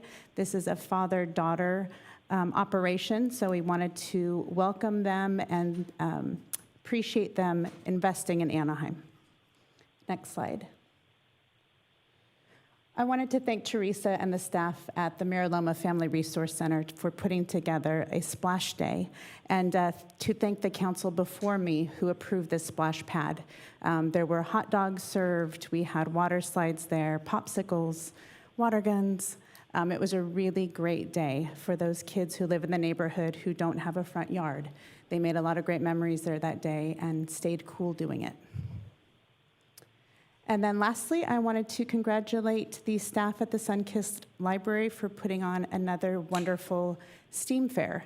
We had a fantastic summer reading program where the Public Works Department and the library worked together. That's always appreciated when we collaborate. And the event was wonderful. We were giving out trash pickers. You guys know I love trash, so there were trash pickers for adults and kids, and an opportunity for kids to learn about some of the big equipment we have here in our city. So congratulations to the staff and thank you for that. Those are all my slides. Thank you so much, Councilmember. Mayor Pro Tem Leon. Thank you, Madam Mayor. I'll be brief tonight. I wanted to share that we recently kicked off another season of the OC Fair Express at Arctic, which makes it easier for Orange County families to enjoy the OC Fair without the hassle of the traffic and the parking. The OC Fair Express runs every Saturday and Sunday through August 16th with direct service to the fairgrounds from 6 locations across Orange County, including Arctic here in Anaheim. Buses arrive about every 30 minutes. Fares are also just $2 each way for adults, and youth ages 18 and under ride free through OCTA's Youth Ride Free program with a wave card, making it an affordable option for families who want to visit the OC Fair. If you're planning a trip to the fair this summer, I encourage you to consider taking the OC Fair Express. It's a convenient way to get there while helping reduce congestion around the fairgrounds. Thank you, Madam Mayor. Thank you, Mayor Pro Tem. Now is the time for the city manager's update. Mr. Interim City Manager, do you have anything for your report? Yes, a few items, Madam Mayor. First up, the City of Anaheim and our Anaheim Public Library are celebrating Chicano Heritage Month in August and invite everyone to join us. Chicano heritage reflects a richness of Mexican-American identity through art, food, music, and more. At our libraries, we'll have various hands-on events and activities. You can also check out our newest books celebrating Chicano heritage, including cultural cookbooks, personal essays, and powerful historical testimonies. So for more information on these programs, visit anaheim.net/Chicano Heritage. Next up, next Tuesday, join us in the Anaheim Police Department for National Night Out on August 4th from 5 to 8 p.m. at Juarez Park. It's a chance for residents and police to get to know each other and continue building a sense of community. Anaheim Police will put on demonstrations with our helicopter, Angel, and showcase their motorcycles and special operations equipment. And of course, our police dogs and horses will be there too. Bring your family and friends and neighbors to join us and enjoy live music, food trucks, and games, and more. And then finally, another great event we have coming up is a landscape workshop. Our Anaheim Public Utilities will host this event at 9:30 a.m. next Saturday, August 8th, at our new Sustainability Education Center. People can learn about different landscape design concepts. You can also find out how to save water and lower bills by replacing grass lawns with drought-tolerant gardens. The event is free, but RSVPs are required as spots are limited. So to register, please visit anaheim.net/bewatersmart. And that concludes my manager updates. Thank you, Mr. Garcia. So we will now recess the city council to address the Anaheim Housing Authority agenda. Items 1 and 2 are before us. Is there a motion to pass this consent calendar? I'll move. Second. We have a motion and a second. Please vote.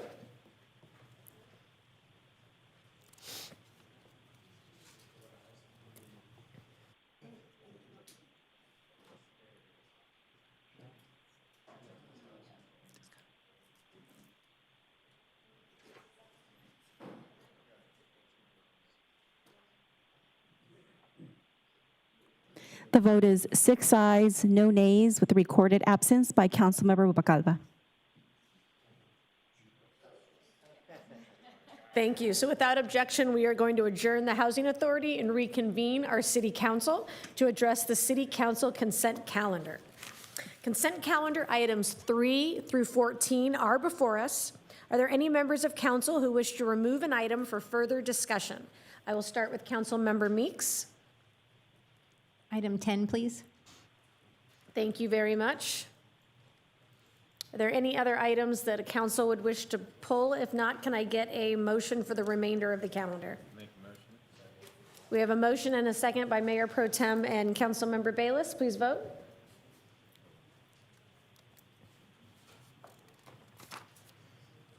The vote is 6 ayes, no nays, with a recorded absence by Councilmember Rubalcaba. Motion carries.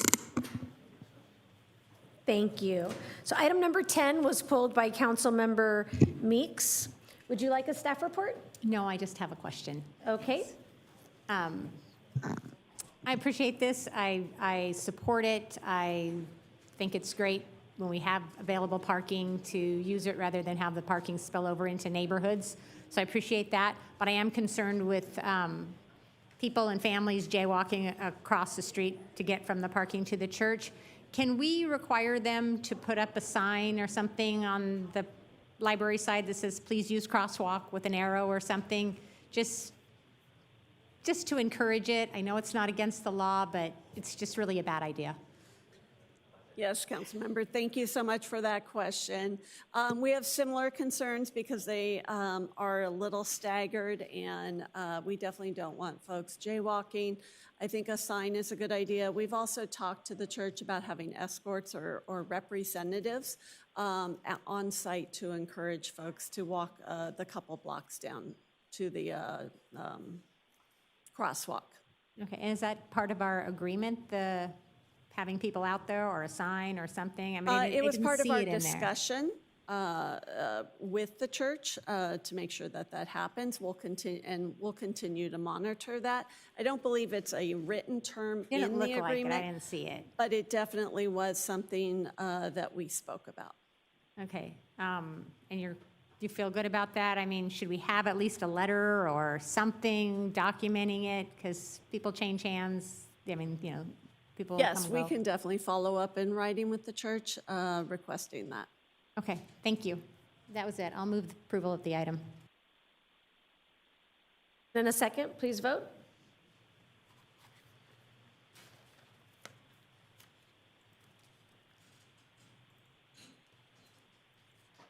The vote is 6 ayes, no nays, with a recorded absence by Councilmember Rubalcaba. Motion carries.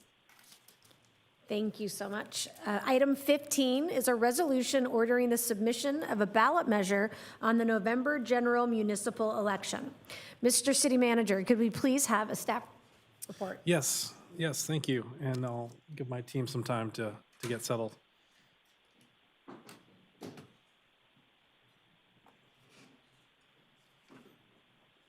So with us in the box today are Alyssa Guerrero with our city manager's office, Rudy Amami, our public works director, Steve Mattis, and also Sky Woodruff with Redwood Public Law.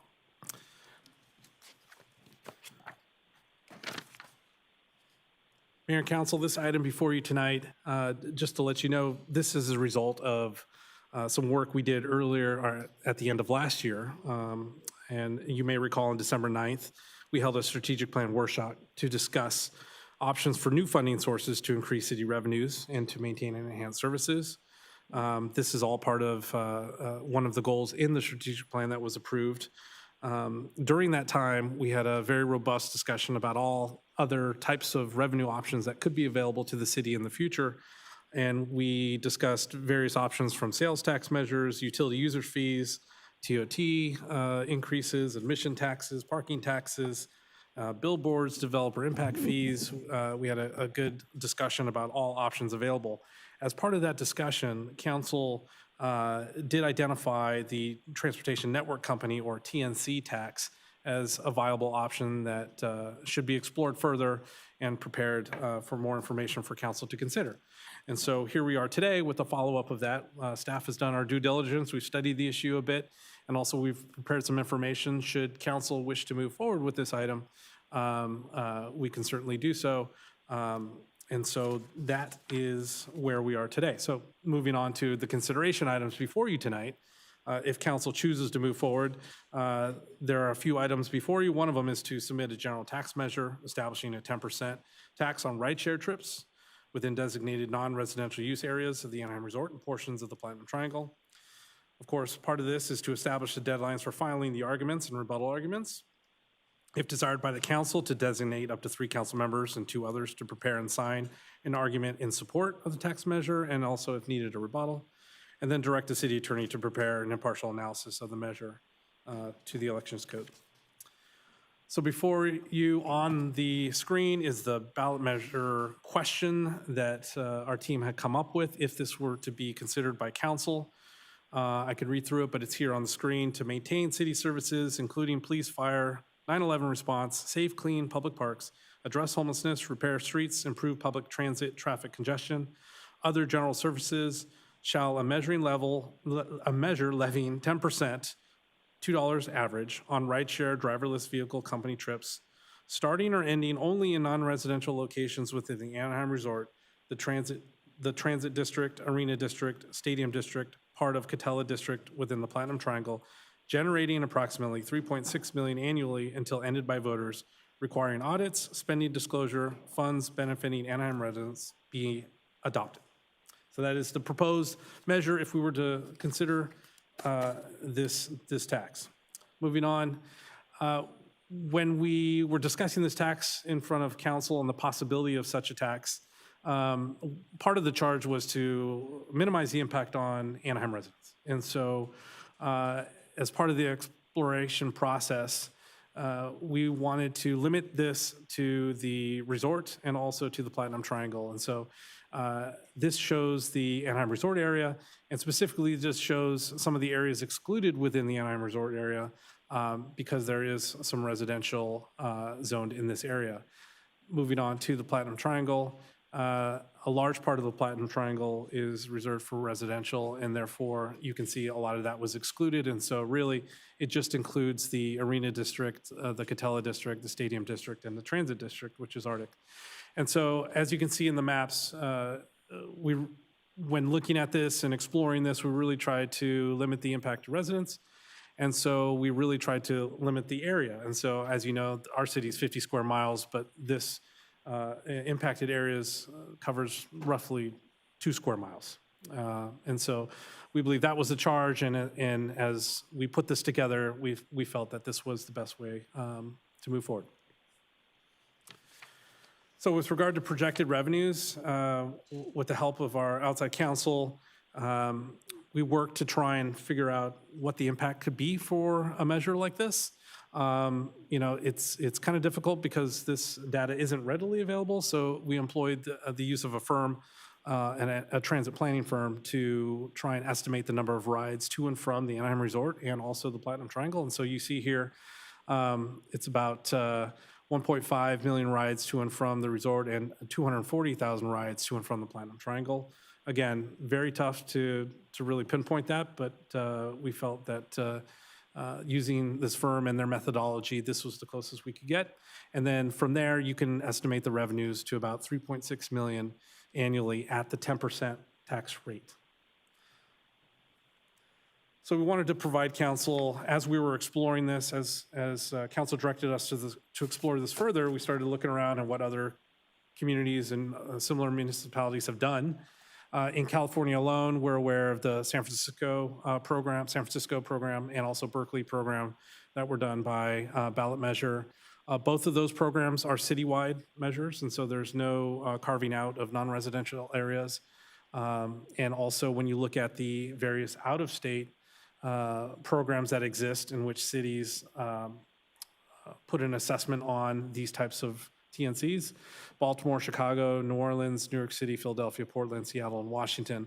Again, all of those are citywide measures, which is why when we were crafting ours, we thought in order to minimize impact to residents, unlike these other cities, we thought we would confine it to the Resort and Platinum Triangle. But this just gives you a flavor of other municipalities around the country that have explored this and actually implemented these tax measures on rideshare companies. Next slide. Similarly, I think we're all familiar with airport fees that exist as well, and so we wanted to just provide council with a snapshot of some of the fees that exist for pickup and drop off at our surrounding airports. And so, yeah, these are flat fees, and these are very common and have existed for quite a bit of time. So with that, like I said, we wanted to provide you an opportunity to explore this further. I'm really thankful to the team. As part of this process, we've learned a lot about what's out there in developing a measure like this, and trying to determine the best way forward should we need to move forward with something like this. And so we put together a little calendar here. If council wants to move forward with the ballot measure, very quickly on August 4th, we would need an impartial analysis due. We would do the ballot arguments as well on August 4th. Rebuttal arguments would be due on the 14th, and then, of course, when placed on the ballot, the voters will have an opportunity to weigh in on Election Day, November 3rd. That concludes my brief presentation. I know you must have some questions, and we stand ready to answer any questions you may have. Thank you, Mr. City Manager, and thank you to the team. I know because of the cutoffs with the city clerk's office leading up to Election Day, we had to bring this forward in an expedited nature, and so it was a lot of work and a lot of information to acquire and condense in a short period of time. I had a couple of questions. If you could go back a couple slides between the shared rides and all other rides, is that, I guess under the Uber app, when you are doing a ride share, versus I'm going by myself, or is that a ride share versus other rides like a taxi company? I believe, and I'll refer to my team to correct me if I'm wrong, but I believe that refers to single rider versus multiple riders. That's correct. It's single riders versus multiple riders on an Uber trip or a Lyft trip. So if you select on the Uber app or under Lyft that you're willing to join a shared ride, then you would pay, in many of these instances, a lower percentage. And if you're taking the Uber individually or just with your own family, you pay the higher rate. And then I know that some of the, I think, Yellow Cab and companies like that are trying to move over into a more app-based model. Would this then apply to those with a taxi medallion, or just the traditional shared ride operators? As the ordinance is currently drafted, if they actually have a taxi medallion, they would be excluded from the tax. If they migrated more fully into a typical transportation network company model like Uber and Lyft, the definition would then incorporate them, but a taxi trip operated under the medallion would be excluded. Thank you. When we look at the map and it designates that we were trying to take out residential areas, to prevent taxing Anaheim residents that may be using this. Can you explain how the pickup and/or drop-off excludes Anaheim residents, or is it more of a guess? So if I'm taking it from Anaheim Hills, but I'm being dropped off at an Angels baseball game, would I still be paying that tax? As you noted, there was a great deal of analysis that went into this, and one of the factors that was considered was whether it was feasible legally or practically to exempt Anaheim residents as a category. Legally, we observed that there would be potentially significant legal obstacles to doing that. And so we turned to trying to create these defined areas where the residential areas would be excluded, but anybody going to or from those areas would benefit from the exemption. So if you were going into one of those areas and you were going to a residential portion, the trip would not be taxed. If you were going to one of the commercial areas, the trip would be taxed. Thank you. That's all I have to start off with. I'd like to turn it over to Councilmember Maz and then Councilmember Campos-Kurtz. Just one initial question that tags on to that. So if I have a resident who lives in the Platinum Triangle but works at a hotel, they would be paying the tax to go to work if they choose to Uber, is that correct? They would not, because their trip would be starting in a residential area and their return trip would be ending in a residential area. So the trip would actually be exempt.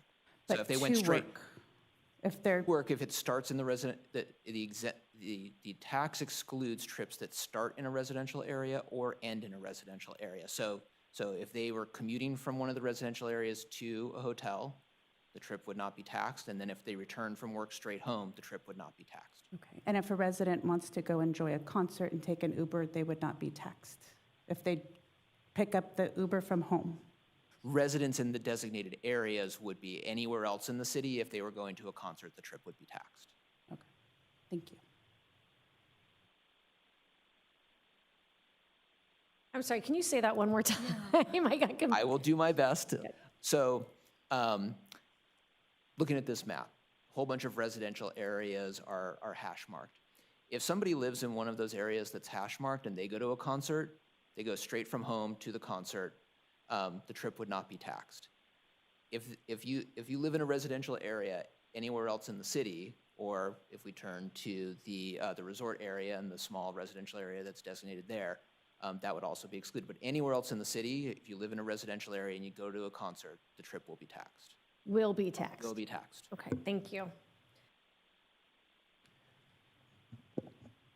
Following that line of questioning, if we have residents who live outside of the resort area, I'm going to use an example of a hotel worker, gets a ride to work, that's great. But when they get out of work at 2 o'clock in the morning and they take an Uber to their home in Ponderosa, they're going to get taxed. That is correct. That is the way that the ordinance as currently proposed is structured. Okay. In your analysis for the estimate that we get at $2 a trip, what data was used for that trip? Was it from the airport? Was it from, where did you calculate that drive? Yeah, so the consulting firm that was referred to by the city manager, Kittleson, analyzed through various data sources the types of rideshare trips that go in and out of the Platinum Triangle, non-residential areas, and the Anaheim Resort. And they looked at electronic data that they have access to. They then compared that against Anaheim's traffic information, and they identified the number of trips that they thought would be TNC trips that happen on an annual basis, and it's roughly around 1.6 to 1.8 million a year. And so that then was, that number of trips was then utilized to calculate the amount of revenue that would be generated by the trip. And we assumed that each of the trips would be approximately $20 because when you impose this tax, you impose the tax on the portion of the trip that is within Anaheim. So if someone were to start in another city and drive to Anaheim, the portion of the trip that's within Anaheim is what is taxed. That's what the city can tax by law. And so we assumed a generalized trip cost of around $20, and so 10% of that would be $2. Okay, who would be responsible for doing that calculation? Example, I take an Uber from our Orange County Airport, clearly not in Anaheim. They're not taxed with this tax until they hit the Anaheim border. Who calculates then? So the ordinance provides two ways for the tax to be calculated. So one, for instance, the rideshare company, Uber, would look at the mileage from the point of pickup to the point of drop-off, and they would say, for instance, if you're coming from the airport, they might say it's, I don't know exactly how many miles it is, but assume it's 10.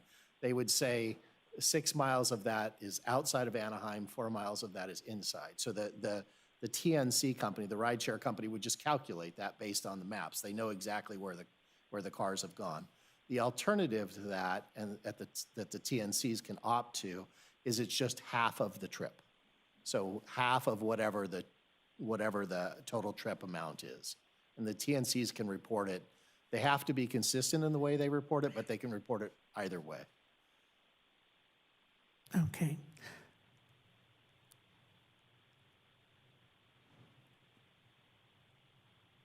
You don't know what percent of the ridership today is our resident versus our visitor? We don't have that. The Kittleson report did not specify what the percentage was of, if I'm understanding you correctly, the question of how many rideshare riders are Anaheim residents versus non-Anaheim residents, right? They did not calculate that. They did calculate the number of trips that go into the resort in the Platinum Triangle, and as the council can understand, you will have a significant number of those trips will be outside of Anaheim because they're people that are traveling to the destinations that are within the Platinum Triangle and the Anaheim Resort area. But we don't know the exact breakdown. Just at the moment, I have a concern about residents trying to get to work or trying to get home, paying this because they're living in the neighborhoods just around the resort area. But thank you. Thank you, Councilmember Meeks, and then Councilmember Bayless. So the majority of the residents in Anaheim, if they travel into the resort or the OC Vibe area, would be subject to this tax. But the residents living within the Platinum Triangle and this little hashtagged area here would not be subject to the tax if they were traveling to those destinations. What's the rationale for that? I guess I'm just not understanding that. Part of the rationale is to avoid a situation, well, there's really a couple of parts to it. One of it is to avoid a situation where people might want to go to the resort, but they don't want to pay a tax, and so they park close by. So that addresses it if you protect the residential areas. We also wanted to make sure that people who lived in the residential portions of the Platinum Triangle and the Anaheim Resort, who also happen to work in that area, work within those two areas, would not be subject to the tax just by virtue of going back and forth from close proximity to those two areas. I don't know, Rudy, if you want to add any more to that. Yeah, thank you for that. I was just going back to Councilmember Kurtz's comments earlier, your concern about the resident that lives in Ponderosa and working in the resort. And we thought about that, and that was one of the considerations when we were looking at a flat fee versus a percentage, because it is like the one example that we saw, a ride from the airport to the resort is about $30, and 10% of that would be about $3. But on average, we're looking at 20 because we do have those shorter trips. And if you're talking about somebody that's going from the center of the resort to Ponderosa, you're talking about maybe a $7 or $8 fare. So a 10% of that, then you're talking about 70 cents as their tax. So I just wanted to highlight the fact that it is flexible and benefits to our resort workers that live close by to the resort.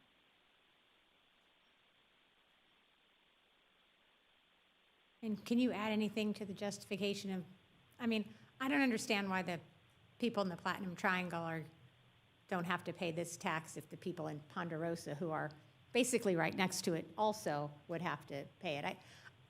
Yeah, it's a great point, Councilmember, and I think what we were trying to do, and the initial vision was, we were trying to identify the two tourist-heavy transit use areas, which were identified as the resort and the Platinum Triangle. So that was our thinking, and then going back to how do we protect the residents and the workers, the everyday workers that work in offices, even in the Platinum Triangle, from getting that tax, because we weren't trying to impact them. We were really trying to focus on those high-intense transit use areas. So that's where we started to try to highlight it.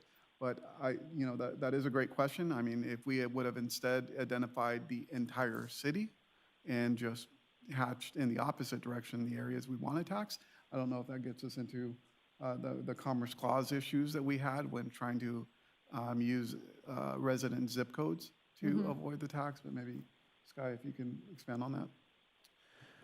Yeah, one of the legal constraints that we were operating under is, as Rudy said, the provisions of the federal Constitution. They're referred to as the Commerce Clause, which has a companion provision called the Dormant Commerce Clause that basically says that economic activity has to be taxed the same way, regardless of where it occurs. You can't benefit local economic activity. And so one of the concerns about a carve-out for the entire residential area of the city was that residents of the city would be getting treated differently from residents of other cities, and that would potentially be viewed as favoring local economic activity over economic activity occurring other places. So we tried to, so in addition to the policy goal of limiting the tax to the trips that were in the high tourism areas, the approach that resulted in this ordinance and that's before you tonight was sort of a combination of these considerations. Okay. I have concerns that this might need a little more work, but like someone's going to drop off, an Uber's going to drop off a block away because now I don't get a tax. But I don't know if anybody's going to pay that much attention. I mean, I think people get an Uber and, they're not assessing their bill before they jump in there. So the difference between the Uber or Lyfts and the taxis, explain to me why there's a tax difference there too. Like, why are the taxis paying their fair share, if that's what we're going to be here, in some other way through the franchise or something? Or explain that to me. Yeah, the traditional taxi operations are subject to different regulations and franchise payments and other forms of taxation that TNCs are not subject to. And so the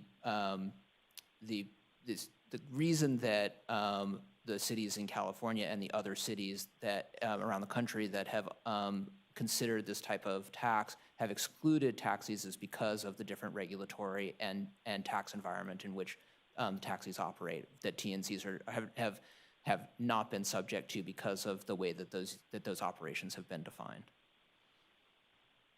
But I mean, I don't use Uber that often, but when I travel, sometimes I do, and I'll call and put in my little Uber app, and a taxi shows up. So how does that then work? So my understanding in those situations is that the taxi is not operating under their medallion. Like, I'm just going to continue to use this because I think it's an understood term. They're just not operating under their medallion when they do that.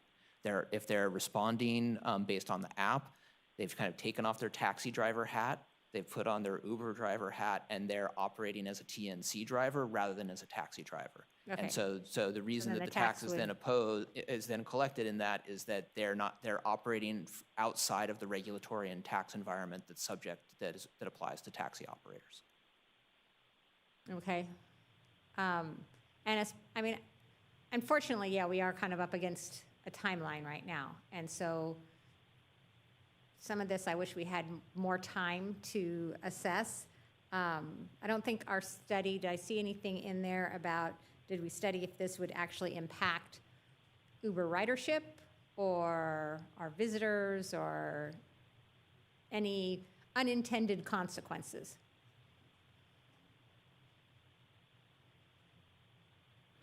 Yeah, there's no information, there was no information in the staff report that indicated that a particular tax at a particular rate would affect ridership. As the council's aware from some of the comment letters you received today, including from Uber and Lyft, they make the argument that a tax might dissuade people from using rideshare and move them back to cars for transportation.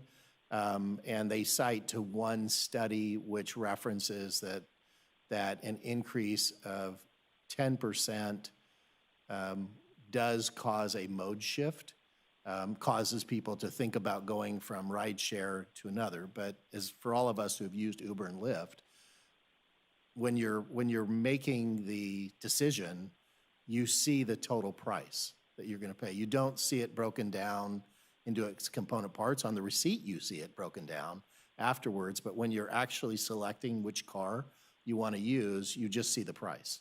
And that price is the total price as we go through. So when people are making that choice, they don't necessarily see right away what all the component parts are. They only see that on the receipt. Okay. All right. That's all the questions I have right now. Thank you. Councilmember Bayless? Thank you.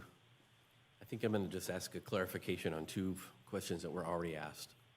First was the idea of using the zip code as the area to either include or exclude.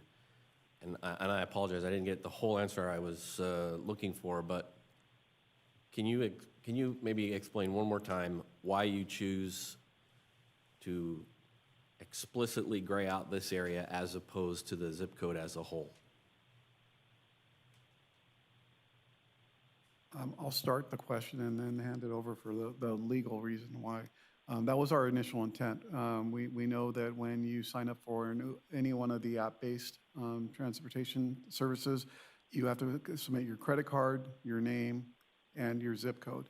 So we thought it would be a pretty easy transition to use that zip code that identifies you as an Anaheim resident to automatically exclude you from the tax. But as Sky was mentioning, there's a dormant commerce clause that prevents us from legally being able to do that. And Sky, maybe you can expand. Yeah, I'd be happy to. It's a complicated legal concept, and do my best to try to explain it in a way that is understandable for a wide audience. But the constitutional limitation that we're operating from, as I mentioned, says that if economic activity is similar and it occurs both inside a city and outside a city, that a tax that favors the activity inside the city and disfavors the activity outside the city is potentially at odds with the federal constitutional's Commerce Clause provisions. And so when we looked at the idea of using, for example, zip codes for customers whose billing is to a residential zip code anywhere in the city, the legal concern was that a resident of Anaheim would, in effect, be exempt from the tax, but somebody who lives in a neighboring city and is going to the exact same destination would have to pay the tax. And that under the federal constitution, although this issue has not yet been adjudicated, that the concern would be that the same economic activity, which is the rideshare trip, that originates at a residential location within Anaheim and goes to the same destination, and one that originates in a residential area in a neighboring jurisdiction and goes again to the same venue for a concert, is going to be taxed, but the one that originates at a residential address in Anaheim is not going to be taxed. And so because of our concern about those potential legal problems, we turned away from that as a potential approach. So then I'll ask the follow-up, which is, what makes it, I guess, legit to exclude this area when the same conditions still apply? Because the economic activity would be viewed as somebody would get the same benefit regardless of where they actually reside if they start or end a trip in these crosshatched areas. So somebody who lives in a neighboring city who's visiting a friend starts a trip in one of these crosshatched residential areas and goes to a concert. That trip would be exempt regardless of their residency. But if we exempted the residential zip code of every customer in the city, that would the way that the law looks at the way the tax falls on the individual would potentially view that as problematic under the Constitution. So I can try to explain that again because, like I said, I know it's a complicated issue. Well, let me just ask this then. Could you not then cross-hash every residential district inside Anaheim? I'm just asking. I think that the concern would be at that point that, again, you're then treating because it's a slightly different scenario. I think our concern is that a court would look at that and say that's really primarily an exemption for Anaheim residents, and so somebody who's going to the same venue is getting their trip exempted, but Anaheim residents are not. Okay, thank you. I'm going to move on to the second question, and I apologize. We talked about ride shares. So I'm going to give the example, maybe if you can, I hope I'm on the right path here, but let's say somebody gets picked up at the Orange County Airport, they're customer A. Customer B is in Garden Grove. Somehow, some way it made it economical for Uber to route that through Garden Grove, picked up customer B, and they all get dropped off at Disneyland. Per the slide prior, does customer A and customer B both pay the shared surcharge? Or does one customer, since they picked up first, get the whole ride, and the second customer get the shared? So this one's actually relatively straightforward under the ordinance that's before you. So for both passengers, neither of their trips is subject to the tax until they enter Anaheim. And so once they enter Anaheim, however Uber or Lyft splits the fare between them, they each would pay 10% on that portion of the fare, but only for the portion of the trip that's inside of Anaheim. Okay, that's all my comments so far. Thank you. Okay, I don't see anyone else with any other. Question. One Okay, more Councilmember Meeks? All right. Do ride shares, Uber, Lyft, things, do they have an Anaheim business license, or are they regulated by the state? They're regulated by the state, and when you think about like a rideshare company and how you might tax an activity, you can think about taxing Uber directly, and the city looked at that as well too, but that's not allowed under state law. And we also looked at, you could tax the drivers. That is also under state law drivers can only be taxed in the main city that they identify as their primary city, so that they're not taxed across all of them. And so, so that leaves really only the mechanism of taxing the rider, him or herself, and having Uber or Lyft collect that. Okay. Yeah, I mean, we talked about looking into this, and I'm not necessarily opposed to it. But I think it might need a little more work. I would like to work with Uber and Lyft and explore some more about how the other cities have implemented this, and is it working for them? What are the, best practices they've learned? I mean, that does push this off potentially for 2 years. But I don't know that I'm ready to jump in right now, because I do think there's questions that maybe we need to delve into more, like the residential. I mean, we all agreed we didn't want to target our residential. So are there better ways to do that? What are all of our options, not just this one? So that's kind of where I'm standing right now. Thank you. In assessing, and I know we reached out to the Anaheim community based on kind of voter registration. And so did we reach out to any of the labor unions that work in the resort district or the business community hoteliers for feedback on this? And the reason I ask is it seems it would be almost easier that no matter where you're from, if you end or start in the resort district, it's a flat fee similar to how airports operate. But to the concern about workers, I would like a little more information about kind of maybe what percentage of our resort area workers do take Uber and Lyft, and if not, what are the options? I don't believe OCTA is operating at that time. But if it's a large percent of hotel workers or resort area theme park workers that do rely on this, I think that's just a piece of information I'd like to know, and I'm not sure where that would come from, if it would be from our labor partners or our hotel and resort partners, because I think that might take the whole residential part out of it. If you're going to the Honda Center, Angel Stadium, or the resort area convention center hotels, we're just going to assume that you are a visitor or going for an entertainment purpose. But if it's a majority or there is a large proportion of workers that are Anaheim residents that are using it, that would change the way I view this. Yeah, that's a great point, Mayor. And obviously with the time crunch, we did try to reach out to as many of our stakeholders as we could and work with informed Visit Anaheim, because we also wanted to understand what, with all the costs of visiting Anaheim, was this something that they thought would be detrimental to that? They did not. They were actually supportive of it.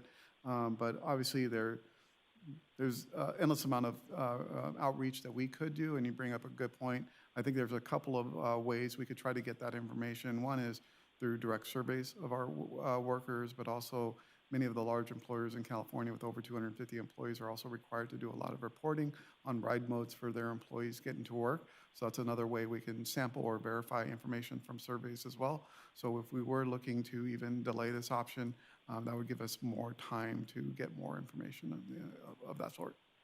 Thank you. Mayor Pro Tem Leon.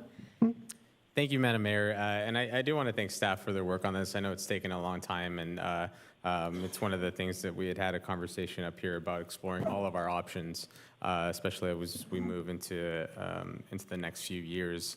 What I wanted to, just a couple clarifying questions, and I'll preface that by saying that I agree with what my colleagues have said. I think one of my concerns when I spoke to our interim city manager about this was what this was going to mean for the workers of the resort district. And I've always said that I want the resort district to be successful, and obviously the only way that that can happen is the workers that make it happen.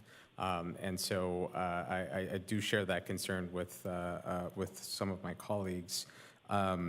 But what I wanted to ask you was in terms of I know sometimes the companies, they have surge pricing depending on the time of day, depending on the events.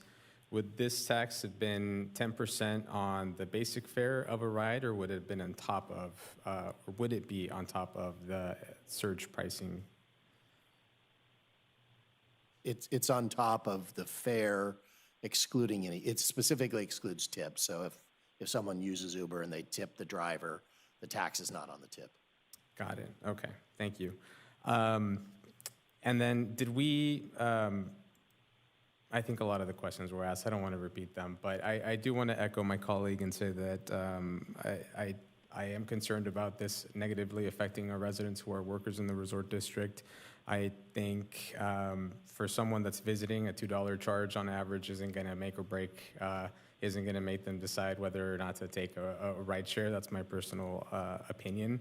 I don't think it's going to break the bank. But for a worker that does rely on this to get to and from work, those $2 start to add up, and you're starting to look at $30 a week just to get to and from work. That becomes $100 a month, and not everybody has those funds to be able to afford that or to do that. I'm talking to our housekeepers, our security guards, really essential workers in the resort district. So I do think that there's merit in continuing the conversation and in working together with all of the different stakeholders to see if there's something that we might be able to do to move forward in the future. But right now, I share those concerns of making sure that we're not adversely affecting our residents or our workers. Thank you. I don't see any other further comments or questions. Oh, sorry, Councilmember Bayless just chimed in. Yeah, thank you, sorry. I'm just gonna maybe give it a wrap real quick, and I'll just say this. First, I want to begin by saying that I appreciate the work that's gone into this proposal. I certainly understand the need and why we're looking at ways to bring in the additional revenue. But for me, at the end of the day, I just don't think this is the right way to do it. And maybe I look at this as from a different lens maybe than everybody else. I certainly want to make sure the residents aren't taxed going into the district, but the resort district itself is the city's primary economic engine that generates hundreds of millions of dollars per year for the city itself. And the visitors who come here, they're already paying a high price to be here between the hotel tax, which is already one of the highest around, and everything else visitors spend on money while they're here. I just don't think it's a good idea to keep reaching into their pockets, and we ought to be doing everything we can do to kind of get people to come to Anaheim rather than giving them more reasons to think twice. Look at this proposal. I keep coming back to the simple thought here. Is the juice worth the squeeze? We've got $3.5 million in real money, and nobody's saying otherwise for sure. But adding another tax makes us less competitive, causes fewer people to visit, stay overnight, come back next year. We've lost. In this particular instance, I think we lose more than we gain, and I just think that's important to take under consideration. So, thank you. Thank you, Councilmember. So I don't believe anybody wants to make a motion at this time. Please correct me if I'm wrong. So I think I'd like to keep working with the city manager's office, and maybe we can get some further exploration into the items that were raised tonight. And I just want to echo the city manager's comments about the wealth of information that we have learned about not just how ride shares and how transportation works in our city, but in the priorities that our residents are really asking us to look at. I thought that was absolutely worth going through the exercise to talk to real Anaheim voters and get a sense of what they prioritize, what is important to them going forward.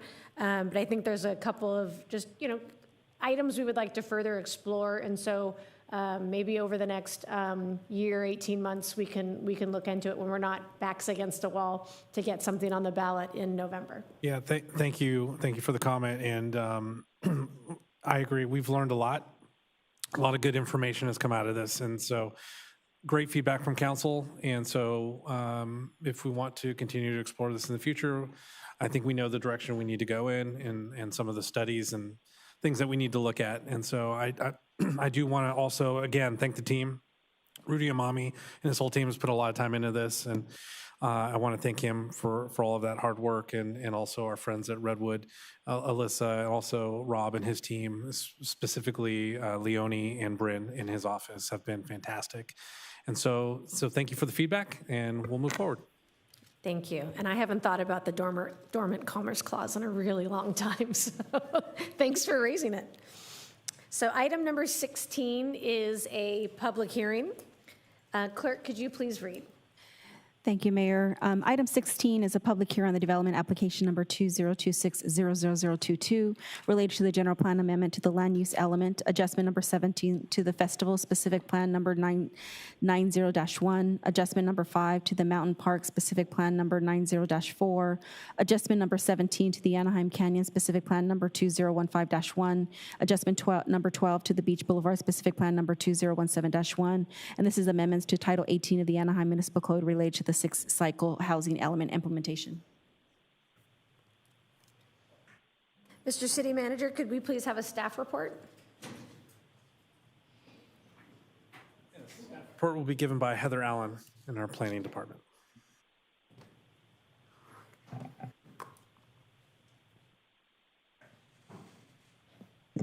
Good evening.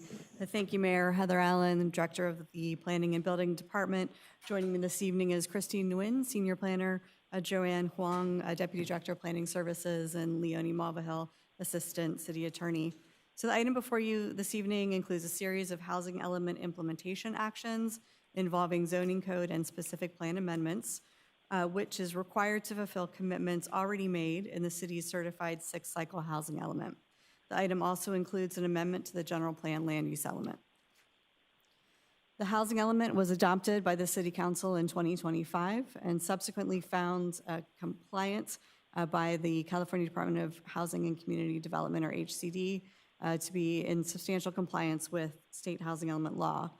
As part of that housing element, the city committed to several implementation actions to ensure that local regulations remain consistent with state housing laws, remove barriers to housing, and expand housing opportunities. Several of those implementation actions have deadlines in this timeframe, June or July of 2026. There are 5 proposed amendments before you tonight that are intended to fulfill these commitments while supporting continued compliance with state law and housing element certification. On June 15th, 2026, the Planning Commission recommended City Council approval of the zoning code specific plan and general plan land use element amendments. It was a 5-0 vote with 2 commissioners absent, and there were no public comments. So the first amendment responds to Senate Bill 4, which became effective in 2024 and implements Housing Production Strategy 1I of the housing element. SB 4 allows qualifying affordable housing developments on land owned by religious institutions and nonprofit colleges, regardless of certain zoning restrictions. To implement these requirements, staff is proposing a new section of the zoning code that establishes standards and procedures for eligible affordable housing developments on these properties. The amendments also update land use tables and related provisions throughout the code and provide applicable specific plans to identify eligible housing as a permitted use. The proposed amendment is consistent with the provisions of state law. I would point out that although this bill has been in effect since 2024, and we have been prepared to provide compliant projects, we have had no applications to date. The next amendment codifies a formal replacement housing program within the zoning code based on Senate Bill 330 and state density bonus law. This is also something that in practice is already implemented through our partners with the city's Housing and Community Development Department. State law mandates cities to require replacement of certain residential units when they are demolished, converted, or otherwise removed as part of a development project.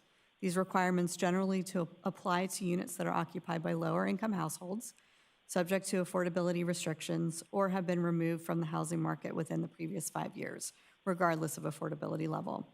The proposed code section establishes when replacement housing requirements apply and specifies the number and type of replacement units that must be provided. It also establishes affordability requirements, affordability terms, standards for comparable replacement units, and protections for existing occupants. These provisions include relocation assistance requirements and the right for displaced lower-income households to return to replaced units when they become available. This proposed amendment is consistent with the provisions of the applicable state law. State housing and fair housing laws require cities to treat a variety of living arrangements as residential units and prohibit housing discrimination based on protected characteristics, including familial status. To maintain consistency with these legal requirements, the proposed amendments update several residential use definitions, including single housekeeping unit, boarding house, and other related residential classifications. These revisions are intended to clarify existing code language, ensure compliance with state law, and recognize that both related and unrelated individuals may reside together in a residential setting. These changes are required as part of the city's adopted housing element implementation program and do not create new residential use types. Rather, they ensure the municipal code remains consistent with current state housing law and fair housing requirements. Overall, the proposed changes are clarifying in nature and are intended to remove any perceived ambiguity while ensuring consistency with state housing requirements. State law requires the cities to affirmatively further fair housing, which means taking meaningful action to reduce barriers to housing, address discrimination, and promote equitable access to housing opportunities. As part of these requirements, the city must periodically review and update its regulation for group homes, which are identified in the zoning code as community care facilities, unlicensed, and sober living homes. The proposed amendments make targeted clarifications by establishing clearer operational standards, confirming that these facilities must comply with applicable building, fire, safety, and parking requirements, and providing examples of services that may be offered as part of a legitimate recovery program. These updates are intended to improve regulatory clarity while ensuring the city regulations remain consistent with state fair housing laws, which require these facilities to be treated as residential uses rather than subject to more restrictive standards. These updates are intended to provide clear expectations for operators while ensuring that residents are also afforded housing opportunities consistent with state law. Also, the city's regulations would continue to be similar to those adopted by other Orange County jurisdictions. The last zoning code amendment updates the city's emergency shelter regulations. The proposed amendments implement requirements established by Assembly Bills 139 and 2339 by revising the city's emergency shelter standards. Specifically, the amendments update separation requirements between emergency shelters and similar facilities, limit parking requirements to employees rather than shelter residents, and clarify permitting requirements for large shelters. These updates ensure that Anaheim's regulations remain compliant with state law while continuing to provide clear development standards for emergency shelter operators. In addition to the housing element implementation-related code amendments, staff is proposing a targeted amendment to the general plan land use element. Specifically, the amendment would reduce the minimum density within the mixed-use high land use designation from 30 dwelling units per acre to 20. The maximum density of 60 dwelling units per acre would remain unchanged, as would the maximum floor area for non-residential uses. Staff initiated this amendment after evaluating current market conditions and development trends. Through that analysis, staff determined that the existing minimum density requirement may limit the feasibility of certain housing projects and may not always reflect market-supported development patterns. Reducing the minimum density requirement would provide additional flexibility for a wider range of housing products and site configurations while continuing to support residential development consistent with the intent of the mixed-use high designation. With that, staff recommends that the City Council approve the targeted land use element amendment and introduce an ordinance to approve the housing element implementation-related code updates in compliance with state law and continued certification of the housing element. These amendments implement state housing law and fulfill 5 housing element programs with the current deadline. This concludes staff's presentation, and we are available to answer any questions. Thank you. Thank you. Are there any questions by council at this time before I open the public hearing? Mayor Pro Tem? Quick clarifying question. Thank you, Madam Mayor. When the slide about SB4, just to clarify, so does that mean that we're required to provide an expedited process for these properties, or what is it that makes it easier for them? Certainly, essentially, it makes them be by right, so they don't have to come in for a zone change, general plan amendment. The state law establishes the development regulations that they would comply with, so it gives a maximum density. It gives eligible property by proximity to or not close to industrial, as an example. So certain types of properties are disqualified. So properties that are eligible, and we have a developer who qualifies as an affordable housing developer, the type of affordable project meets the state law. They provide certain labor commitments. If they check all those boxes, then they would go through an expedited process that we would do a technical review, but it would not require discretionary action before Planning Commission or City Council. And then does it say anything about in terms of parking ratios? I know that we have density bonuses out there. Does this say anything about that? Or does that stay consistent with what we currently have? I don't believe it has a specific parking requirements, but they would qualify for any parking reductions that's afforded by the density bonus because it's by nature, it needs to provide affordable housing. So any type of reduction that's allowed by other type of state law, they will qualify for it. It's consistent. Okay. And then the slide before strategy 50, I missed it.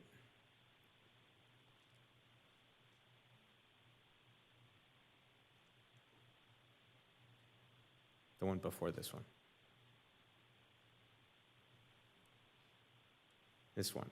Does this give us any additional authority to go and do these checks on these group homes? I know that that's been a point of conversation this council, with previous councils, and some concerns of residents in certain, I think all across the city, definitely in District 2, there are a few of these group homes located across the district, but does this give us any additional authority in terms of going in and checking that they're meeting all of these standards, or is this just implemented for like new homes that want to open up?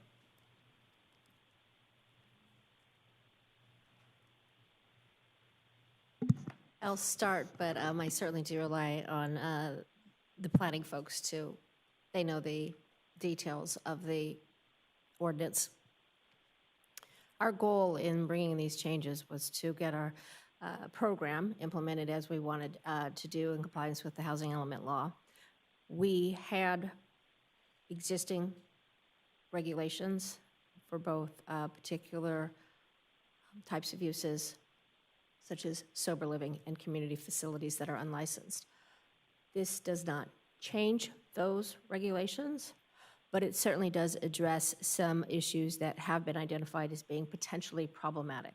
So we haven't done anything to provide the city with more regulation over certain types of uses, specific to what we call these community care unlicensed and sober living. But it is a path that we've carefully, because we do have council's prior direction where they did want greater regulation. And at that time, we put a pause on more regulation. We're looking at our housing element and working closely with HCD to balance both their concerns that we are affirmatively furthering fair housing and not discriminating, but the city is maintaining its authority to regulate. And we are not changing those at this time. And we certainly aren't adding additional ones at this time, but we continue to monitor the legal landscape. We continue to see what other cities are doing and making sure that the tools that we have in place, such as nuisance laws, are continued to be used to the point where, to the areas where we feel that the particular homes might need some attention. Got it. Okay. Thank you. I was just going to add that the code amendments are also making these standards more objective, and so they're meant to clarify more of what these operational standards are, and so it'll be much more clear for those operators as well as code enforcement to see what they're regulating. Perfect. Okay. Thank you. Thank you. So now I'm going to open the public hearing. Clerk, do we have any speaker cards for this hearing? Mayor and City Council, we do have one in-person speaker, Mark Herbert. Time limit is 3 minutes.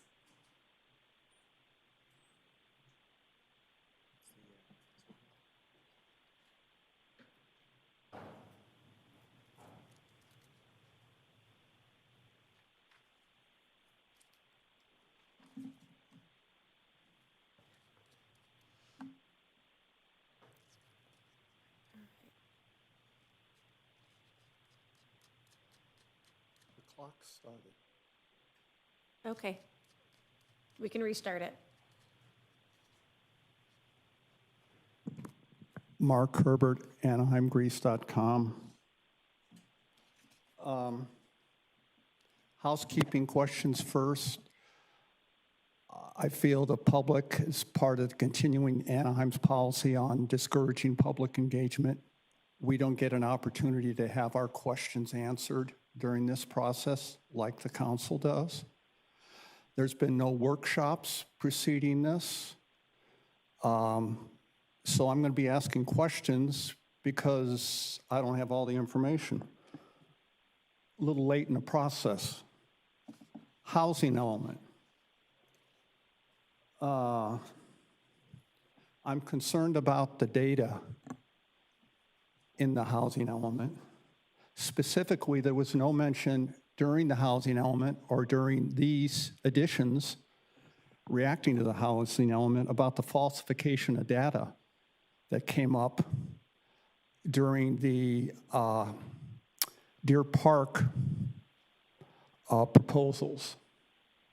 And a resident out there, a resident, not the staff, not Public Works, not the council, found that a developer, 3 instances where the address changed as their proposal specific moved through the process over several years, never caught. But the address at the end was different from what they started with, allowing the developer to assemble that property without the public knowing. This was brought to the attention in the process at Deer Park a couple years ago. There's been no follow-up on that. Falsification. Okay, I guess that's not a legal matter, so I guess these can also be circumvented. The data in there can change in the course of a couple years, and if the residents happen to find it, it's all right. Nothing will happen. Seems to be part of a pattern here. I'm concerned about lowering the density of this. As I recall, Anaheim in the housing element had a target of 9,100 affordable units.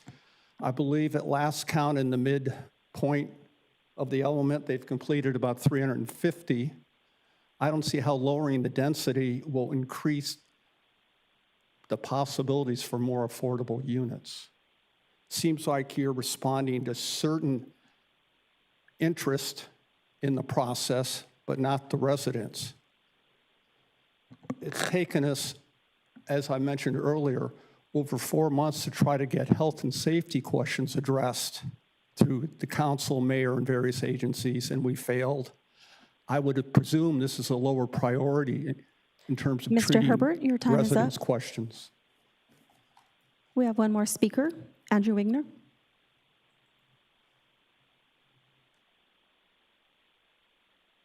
Hi, I was not prepared to speak on this at all. Just in watching the presentation, this slide with the lowering the density, is it possible to go back to that slide? I think it was the last slide that was shown. That one. Is the 20, is that required by law, or is that just a decision that was made to cast kind of a wider net and include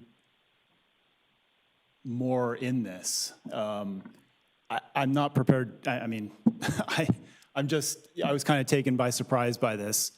I'm just concerned that there's more to that number than what we're seeing right here, and I'm not sure that it's required to get this moved along. So that's my comment. Thank you. Mayor and City Council, that concludes our in-person speakers. We don't have any remote participation on the public hearing. And noting for the record, we did not receive any electronic comments on the public hearing. Thank you. So now I'm going to close the public hearing. Are there any further comments or questions by council? Councilmember Meeks? So the ordinance on housing on religious properties, does it require the church to maintain parking sufficient for the church?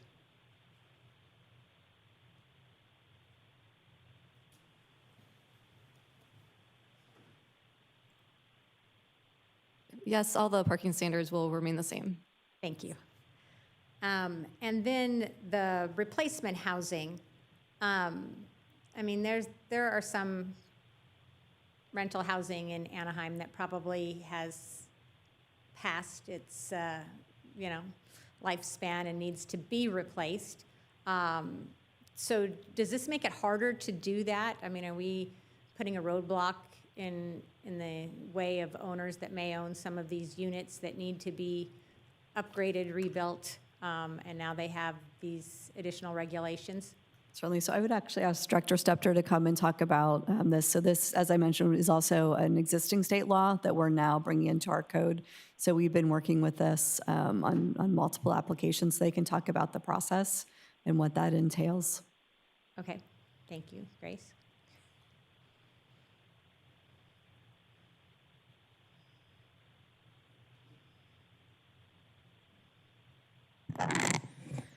Thank you for the question. We have had limited experience with this, and how it's being implemented in actuality is that when a property owner is taking property offline and we find that there are lower income tenants there, then we work with them to confirm their status and then ask them to replace those units. So we haven't had experience yet with too many of these, so I certainly can see your concern. In practice, we're not seeing it as a limitation. In the one case that I can speak to directly, it was a limited number of lower income folks. I think it was, my memory serves me correct, 3 out of a larger amount of tenants that did have the relocation. But certainly it does add an extra step and more validation of who's living in your property rather than just the wholesale, go ahead and close it down and do your full remodel. Yeah, or rebuild and add more units, or some of the other things that we're trying to achieve. I hate to see this stand in the way of that, but I understand it's state law, so we will adopt it. And then I had one more question, just to clarify the question that Mr. Ringer had. The mixed-use density lowering, that is something that we proposed, right? Because we were finding that maybe our minimum density was too high for some of these mixed-use mixed-use projects. Correct. That is correct. It's something the staff's bringing forward, but it does not change our ability to meet our RHNA, and it does not change our ability to. It does not change any of the sites that we had designated for affordable housing. Those had a different land use classification. All right. Thank you. Those are all I had. Thank you. Councilmember Bayless? Thank you. I don't necessarily know that this is a question or not, but I guess what I'll ask is, at least for the first 5 pieces that are provided here, this is the state essentially telling the city of Anaheim what they need to do. We didn't have any say in these additions here unless we did it at the state level. That's correct, and the heading on all the slides indicates that they're all coming from the housing element. So in the preparation of the housing element, the city's, one of the efforts that we do is look for existing codes and regulations that are not in compliant with state law. So in order for us to have a certified housing element, we identify a work plan to bring our regulations into compliance. So these 5 items were the ones that we had identified first to be completed in June of this year, following certification last year. So then whether we like it or not, if we don't vote for this tonight, we would fall out of compliance with our state plan. We would certainly be at risk for attention by HCD for not meeting our timelines. Thank you. Thank you. Seeing no further comments or questions by council, just as a point of clarification, based on some comments, this was properly noticed for the June 15th, 2026 Planning Commission? Yes, that's correct. And this was attached to the June 15th, 2026 Planning Commission? Yes. Where people could come to the meeting and submit public comment? Correct, and as previously stated, so this was part of the housing element. So these have been in the public eye for many years at this point. Thank you. And of course, the project manager at any point could be emailed or contacted, as well as this has been posted since Thursday, and there's been public comment presented at this meeting. So I just want to clear that up for the record. Somebody like to make a motion? Second. Thank you. We have a motion and a second. Please vote.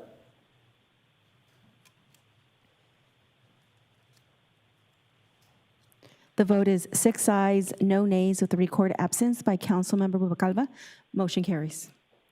And this Thank is, you. I'm sorry, Mayor, my apologies, if I could read the resolution.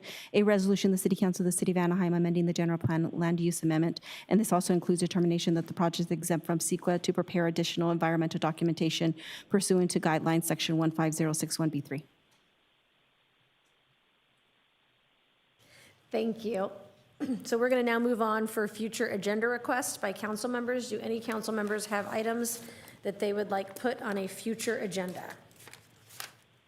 Councilmember Bayless? Thank you. I would like to agendize for discussion a chronic nuisance property ordinance that would authorize administrative penalties for properties, especially hotels and motels, that would repeatedly generate excessive nuisance activities and disproportionate demands on the city for public safety resources. Thank you. I vote yes. Thank you. Any other council members with items upcoming? Okay, I'd like to ask to work with the city manager's office on following up on 2 police items.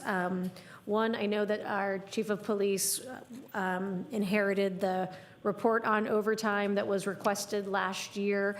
It has been several months since we have requested that item. Could we schedule in maybe one of the upcoming meetings just a update on where we are with both the police staffing report and any changes that have been made or updates that could be given, as well as any reports on overtime changes and updates and changes that have been made? Just so I'm clear, Mayor, on the staffing report, you're referring to the staffing study? Yes, excuse Okay. me. I just want to be. No, thank you for perfectly that clear. clarification. Okay, I'll work with the chief and report back on a good time for that to come back. Thank you, I appreciate it. So with no further business before the council, we stand adjourned until August 11th. Thank you, everyone.